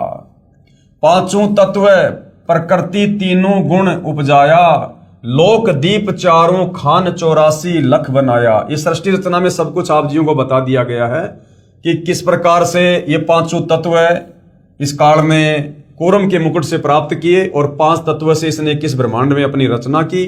और ये प्रकृति यानी इसकी पत्नी है दुर्गा, और तीनों गुण उपजाया, यानी इस प्रकृति से इस काल ने शारीरिक संबंध बना के पति पत्नी व्यवहार करके तीनों गुण उपजाया। ये ब्रह्मा विष्णु महेश एक एक गुण से युक्त हैं। रजगुण ब्रह्मा, सतगुण विष्णु, तमगुण शंकर। लोक दीप चारों खान 84 लख बनाया, शब्दई काल कलंदर कहिए शब्दई भरम भुलाया। 5 शब्द की आस में सर्वस्व मूल गवाया। इस काल के जो 5 नाम है, इन 5 नामों को जाप करके इंसान कभी भी यहां से मुक्त नहीं हो सकता। शब्दई ब्रह्म प्रकाश मेट के बैठे मुंदे द्वारा, और शब्दई निर्गुण शब्दई सरगुण शब्दई वेद पुकारा। शुद्ध ब्रह्म काया के भीतर बैठ करे स्थाना, ज्ञानी योगी पंडित और सिद्ध शब्द में उलझाना। 5 ही शब्द 5 हैं, मुद्रा काया बीच ठिकाना। जो जिह संक आराधन करता, सोती ही करत बखाना। शब्द निरंजन चांचरी मुर्दा है, नैनन के माही। ताको जाने गोरख योगी, महातेज तप माही। शब्द ओंकार भूंचरी मुद्रा, त्रिकुटी है अस्ताना। व्यास देव ताही पहचाना, चांद सूर्य तिही जाना। सोहम शब्द अगोचरी मुद्रा, भवर गुफा स्थाना। सुखदेव मुनि ताही पहचाना, सुन अनहद को काना। शब्द ररंकार खेचरी मुर्दा, 10वें द्वार ठिकाना। ब्रह्मा विष्णु महेश आदि लो ररंकार पहचाना। शक्ति शब्द ध्यान उन्मनी मुद्रा, बसे आकाश स्नेही। झिलमिल झिलमिल जोत दिखावे, जाने जनक विदेही।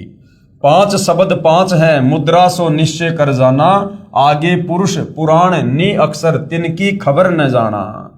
9 नाथ 84 सिद्ध, लो 5 शब्द में अटके। और मुद्रा साध रहे गट भीतर, फिर औंधे मुंह लटके। 5 शब्द 5 हैं मुद्रा, लोक दीप यमजाला। कहे कबीर अक्षर के आगे, नी अक्षर का उजियाला। अब क्या बताया गुरुदेव ने, इस काल के जो 5 मंत्र हैं, इन 5 मंत्रों को किन किन संतों ने महापुरुषों ने जपा, और इन 5 मंत्रों को जपने के बावजूद भी तत्वदर्शी संत के अभाव में, कंप्लीट भक्ति के कोर्स के अभाव में वो काल के ही जाल में रहे। जैसा कि इस शब्द संतों शब्दई शब्द बखाना, इसमें लिखा है कि सभी संत जन शब्द यानी नाम की महिमा सुनाते हैं। पूर्ण ब्रह्म कबीर साहिब जी ने बताया है कि शब्द सत्य पुरुष का भी है, जो कि सत्य पुरुष का प्रतीक है। वह ज्योति निरंजन काल का प्रतीक भी शब्द ही है। जैसे शब्द ज्योति निरंजन, जब कबीर परमात्मा ने इसको अंडे से उत्पन्न किया तो इसका क्या नाम रखा था? ज्योति निरंजन। तो ये ज्योति निरंजन इस काल का शब्द है। जैसे शब्द ज्योति निरंजन यह चांचरी मुद्रा को प्राप्त करवाता है, इसको गोरख योगी ने बहुत अधिक तप करके प्राप्त किया, जो कि आम साधारण व्यक्ति के बस की बात नहीं है, लेकिन वो भी पार नहीं हो पाया। वो गोरख भी 650 साल पहले कबीर परमात्मा की शरण में आया, फिर कबीर परमेश्वर ने उसको 2 अक्षर का शतनाम दिया, तब जाकर कहीं उसका रास्ता निकला आत्म कल्याण का। और फिर गोरखनाथ काल तक ही साधना करके सिद्ध बन गए, मुक्त नहीं हो पाए। जब कबीर साहिब ने शतनाम तथा सारनाम दिया, तब काल से छुटकारा गोरखनाथ जी का हुआ।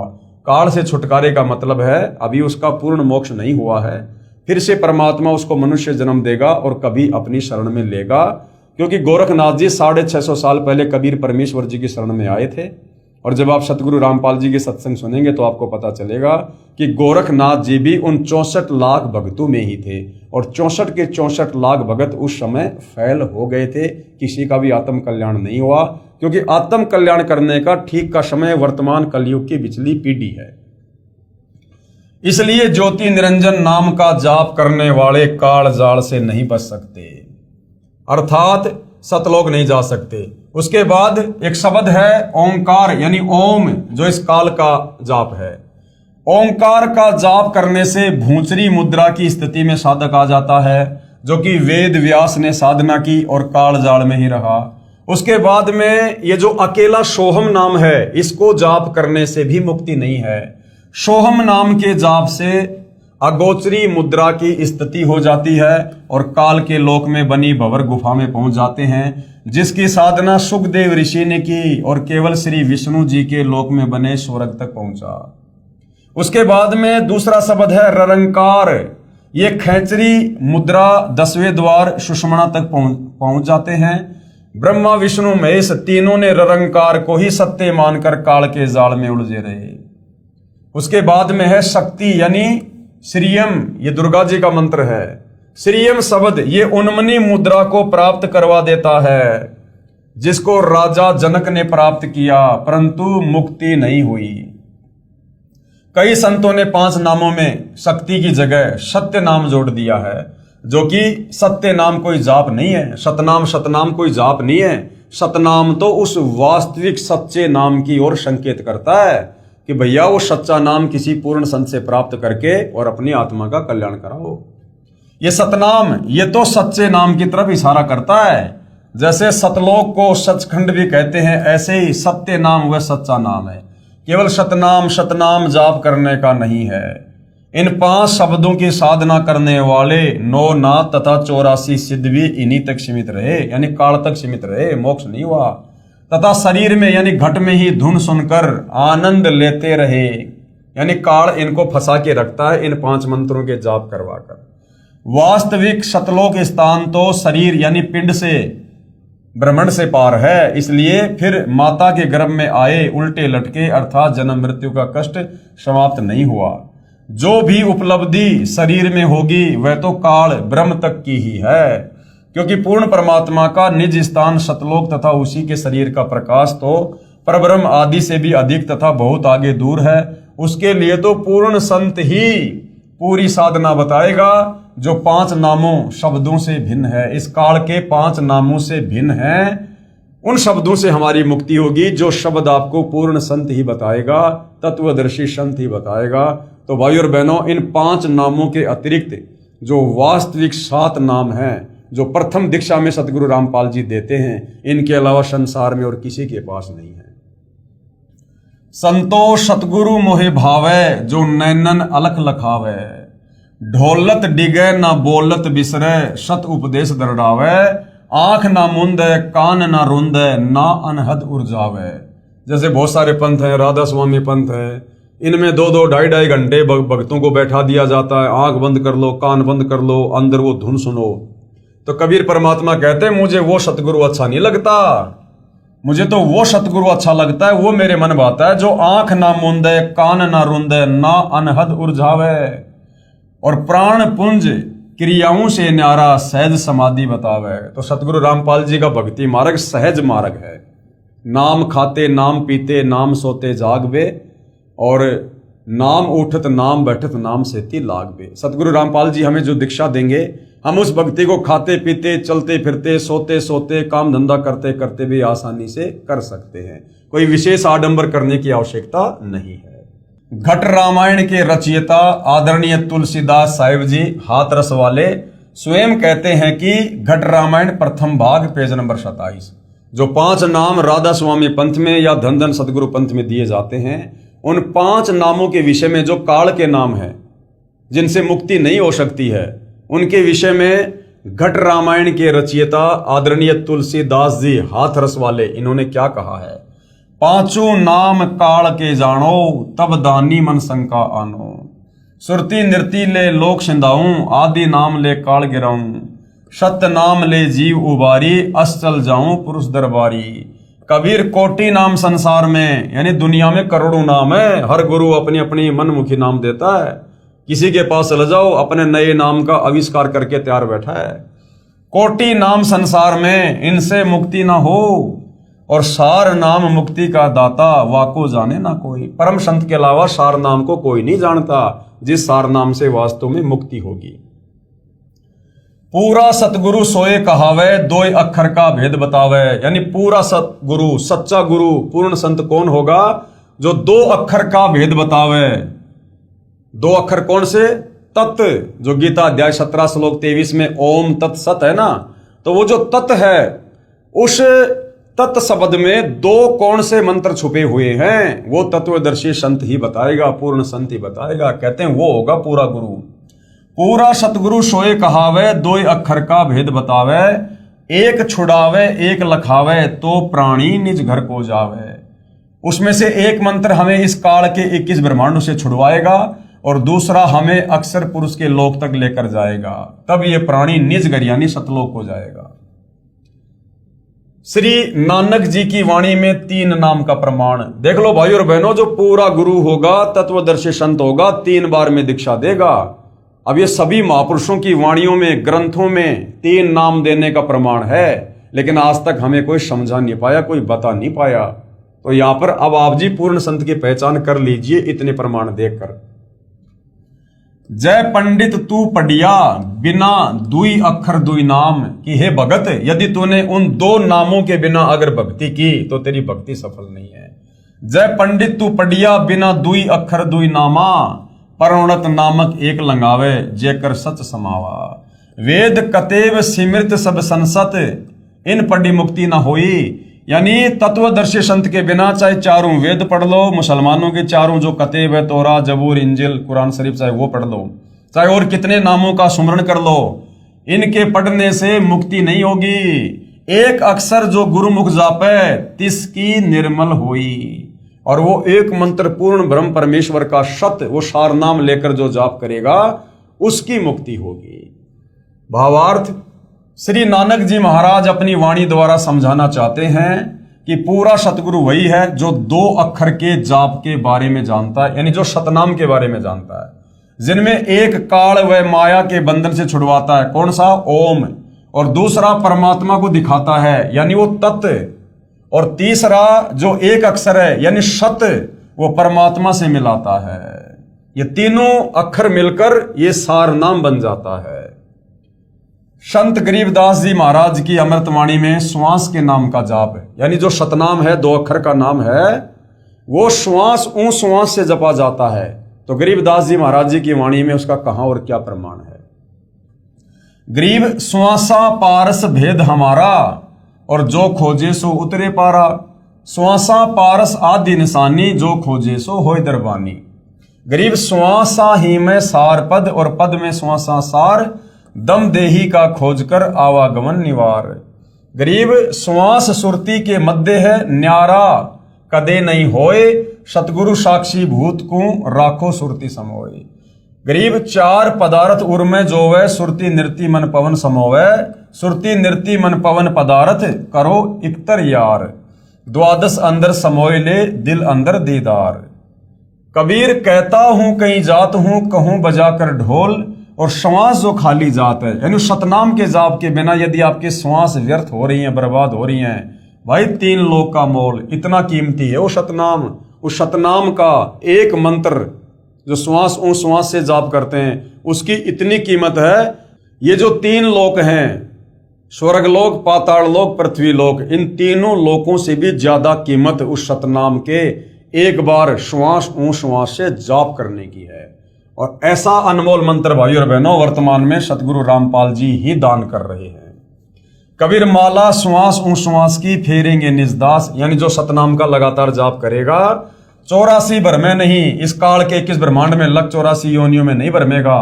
और कटे कर्म की फांस, काल ने हमें जो कर्म बंधनों में बांध रखा है, ये हमारी जो कर्म की फांस है ये सतनाम के जाप से कट जाएगी और हम यहां से मुक्त होकर सतलोक जा पाएंगे।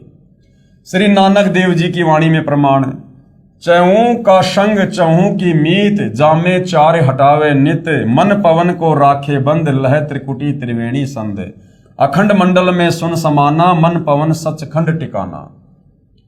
पूर्ण सतगुरु वही है जो 3 बार में नाम दे और श्वास की क्रिया के साथ सुमरण का तरीका बताए, तभी जीव का मोक्ष संभव है। जैसे परमात्मा सत्य है, ठीक उसी प्रकार परमात्मा का साक्षात्कार व मोक्ष प्राप्त करने का तरीका भी आदि अनादि व सत्य है, जो कभी नहीं बदलता। गरीबदास जी महाराज अपनी वाणी में क्या कहते हैं, भक्ति बीज पलटे नहीं, युग चाही असंख्य, साई सिर पर राखियो 84 नहीं संख, गीसा आए एको देश से, उतरे एको घाट, समझों का मार्ग एक है और मूर्ख 12 बाट। कबीर भक्ति बीज पलटे नहीं, आन पड़े बहुझोल, जय कंचन बिष्टा पड़े, घटे न ताका मोल। क्या कह रहे हैं गुरुदेव, बहुत से महापुरुष सच्चे नामों के बारे में नहीं जानते, वे मनमुखी नाम देते हैं जिससे न सुख होता है और न ही मुक्ति होती है। कोई कहता है तप हवन यज्ञ आदि करो, वे कुछ महापुरुष आंख कान और मुंह बंद करके अंदर ध्यान लगाने की बात कहते हैं, जो कि यह उनकी मनमुखी साधना है, शास्त्रों के विरुद्ध है। गीता अध्याय 16 श्लोक नंबर 23 के अनुसार ये शास्त्र विधि को त्याग कर किया जाने वाला मनमाना आचरण है, जिससे ना कोई सुख होता, ना कोई सिद्धि होती और ना मुक्ति होती। जबकि कबीर साहिब, संत गरीबदास जी महाराज, श्री नानक देव जी आदि परम संतों ने सारी क्रियाओं को मना करके केवल एक नाम जाप करने को ही कहा है। एक नास्त्रदमस नामक भविष्य वक्ता था, जिसकी सर्व भविष्यवाणियां सत्य हो रही हैं, जो लगभग 400 वर्ष पहले लिखी व बोली गई थी। उसने कहा है कि सन 2006 में एक हिंदू संत प्रकट होगा, अर्थात सन 2006 में भाई और बहनों करोथा कांड हुआ, जिससे सतगुरु रामपाल जी विशेषकर आध्यात्मिक क्षेत्र में चर्चा में आए, अर्थात संसार में उसकी चर्चा होगी। वह संत न तो मुसलमान होगा, न वह ईसाई होगा, वह केवल हिंदू ही होगा। उस द्वारा बताया गया भक्ति मार्ग सर्व से भिन्न, यानी उसका ज्ञान तत्व ज्ञान शास्त्र अनुकूल होगा, सभी संत महात्माओं के मतलब विपरीत होगा सत्य। लेकिन वर्तमान में जो साधु संत महात्मा शास्त्रों के विरुद्ध ज्ञान दे रहे हैं, उनके अज्ञान के विरुद्ध होगा, तथा तथ्यों पर आधारित होगा, यानी शास्त्रों पर आधारित ज्ञान होगा, मनमुखी नहीं होगा। उसको ज्ञान में कोई पराजित नहीं कर सकेगा। सन 2006 में उस संत की आयु 50 व 60 वर्ष के बीच होगी। सतगुरु रामपाल जी महाराज का लेखक ने यहाँ पर जन्म लिखा है, लेकिन हमारी दृष्टि में यहाँ पर सतगुरु रामपाल जी महाराज का प्राकाट्य 8 सितंबर सन 1951 को हुआ। जुलाई सन 2006 में सतगुरु रामपाल जी की जो सांसारिक लीला में आयु है वो ठीक 55 वर्ष की बनती है, जो भविष्यवाणी अनुसार सही है। यानी नास्त्रदमस ने जो भविष्यवाणी एक हिंदू संत को लेकर की है, वो शब्दा शब्द सतगुरु रामपाल जी पर ही सटीक बैठती है, खरी उतरती है और किसी धर्म गुरु पर नहीं उतरती है। उस हिंदू संत द्वारा बताए गए ज्ञान को पूरा संसार स्वीकार करेगा, धीरे धीरे कर भी रहा है, 2030 तक पूरा संसार स्वीकार कर लेगा। उस हिंदू संत की अध्यक्षता में सर्व संसार में भारतवर्ष का शासन होगा। तथा उस संत की आज्ञा से सर्व कार्य होंगे। उसकी महिमा आसमानों से ऊपर होगी। नास्त्रदमस द्वारा बताया सांकेतिक सतगुरु रामपाल जी महाराज है, जो सन 2006 में विख्यात हुए। भले ही अनजानों ने बुराई करके प्रसिद्ध किया, यानी क्रोथा कांड करवा के उनको प्रसिद्ध किया, परंतु संत में कोई दोष नहीं है। उपरोक्त लक्षण जो बताए हैं ये सभी तत्वदर्शी सतगुरु रामपाल जी महाराज में विद्यमान है। तो भाई और बहनों, आज का हमारा जो टॉपिक था पवित्र पुस्तक ज्ञान गंगा को लेकर, वो था पूर्ण संत की पहचान। कि पूर्ण संत की क्या पहचान होती है, हम कैसे पहचान करें। लाखों की संख्या में संत महात्मा मंडलेश्वर आचार्य शंकराचार्य बैठे हैं, सब अपने आप को और अपने ज्ञान को सर्वश्रेष्ठ बता रहे हैं कि मुक्ति का मार्ग केवल हमारे पास ही है, और मनमुखी साधना देते हैं, शास्त्रों के विरुद्ध ज्ञान बताते हैं, उनकी साधना से किसी प्रकार के कोई कर्म नहीं करते। तो पूर्ण संत की पहचान हमारे शास्त्रों में है। हिंदू धर्म के 4 वेद गीता जी में, मुसलमान धर्म की बाइबल में, ईसाइयों की कुरान शरीफ में, तौरेत में, जबूर में, और सिखों के गुरु ग्रंथ साहिब में। और आज आपको सर्व मुख्य धर्म ग्रंथों से दिखा दिया गया है, प्रमाणित कर दिया गया है कि पूर्ण संत के क्या लक्षण है, क्या पहचान है। और ये पहचान जो आपको इन धर्मशास्त्रों से प्रमाणित करके दिखाई है, बताई है, आज वर्तमान में मात्र सतगुरु रामपाल जी पर ही खरी उतरती हैं। तो भाई और बहनों, अब पूर्ण संत की पहचान करने में कोई देरी नहीं होनी चाहिए। आप और हम 184 योनियों के पशु पक्षी नहीं हैं जो हम चिंतन मनन नहीं कर सकते या हम समझ नहीं सकते। सर्व धर्मशास्त्र आप जियों के सामने रूबरू कर दिए गए हैं। आगे भी इस पवित्र पुस्तक ज्ञान गंगा से आपको बहुत कुछ भक्ति और परम संत के विषय में बताया जाएगा, समझाया जाएगा। यदि आपको ज्ञान धीरे धीरे समझ में आ रहा है तो आप जी पुस्तक के अलावा यूट्यूब पर जाकर सतगुरु रामपाल जी के सत्संग भी सुनिए, सृष्टि रचना को बार बार सुनिए, और सर्व धर्मशास्त्रों से प्रमाणित करके जो प्रवचन उन्होंने किए हैं आप उनको भी यूट्यूब पर सुन सकते हैं। और अति शीघ्र सतगुरु रामपाल जी से उपदेश प्राप्त करके अपनी आत्मा के कल्याण हेतु आगे बढ़िए। अन्यथा भाई और बहनों, यदि एक बार ये मनुष्य शरीर छूट गया, उसके बाद हमें ये काल 184 योनियों में डाल देगा। उसके बाद ना हम भक्ति करने के योग्य होंगे और ना हमें कोई भक्ति करवाने के लिए होगा। तो भाई और बहनों, तत्वदर्शी संत की शरण में आकर मर्यादा में रहकर भक्ति करने से यदि हमारी उम्र भी कम है या हमारी अकाल मृत्यु होनी लिखी है भाग्य में, तो जगत गुरु तत्वदर्शी सतगुरु रामपाल जी उस उम्र को भी एक्सटेंड कर देंगे, हमारी आयु को बढ़ा देंगे, क्योंकि स्वयं परमात्मा धरती पर प्रकट हैं, मानव रूप में, मानव चोले में। इनकी पहचान इनके सत्संग, इनके ज्ञान को सुन और समझ कर ही होगी। तो भाई और बहनों, हम तो निवेदन कर सकते हैं, प्रार्थना कर सकते हैं। बाकी आप भाई बहनों की खिदमत में, आपकी सेवा में रोजाना एक नया वीडियो लेकर पवित्र पुस्तक ज्ञान गंगा के ऊपर हाजिर हो रहे हैं। आगे आप ज्ञान समझेंगे या नहीं समझेंगे, ये आपके अपने भाग्य के ऊपर निर्भर है, आपके संस्कारों पर निर्भर है। तो परम संत सतगुरु रामपाल जी से प्रार्थना करते रहिए, उनसे सद्बुद्धि की भिक्षा मांगते रहिए और उनके इस अमृत ज्ञान को लगातार सुनते रहिए। उनके आशीर्वाद से ये ज्ञान एक दिन अवश्य समझ में आएगा और उपदेश लेकर अपनी आत्मा का कल्याण करवाइए। तो भाई और बहनों, आज के इस एपिसोड में केवल इतना ही। कल परमेश्वर की सेवा में फिर हाजिर होंगे।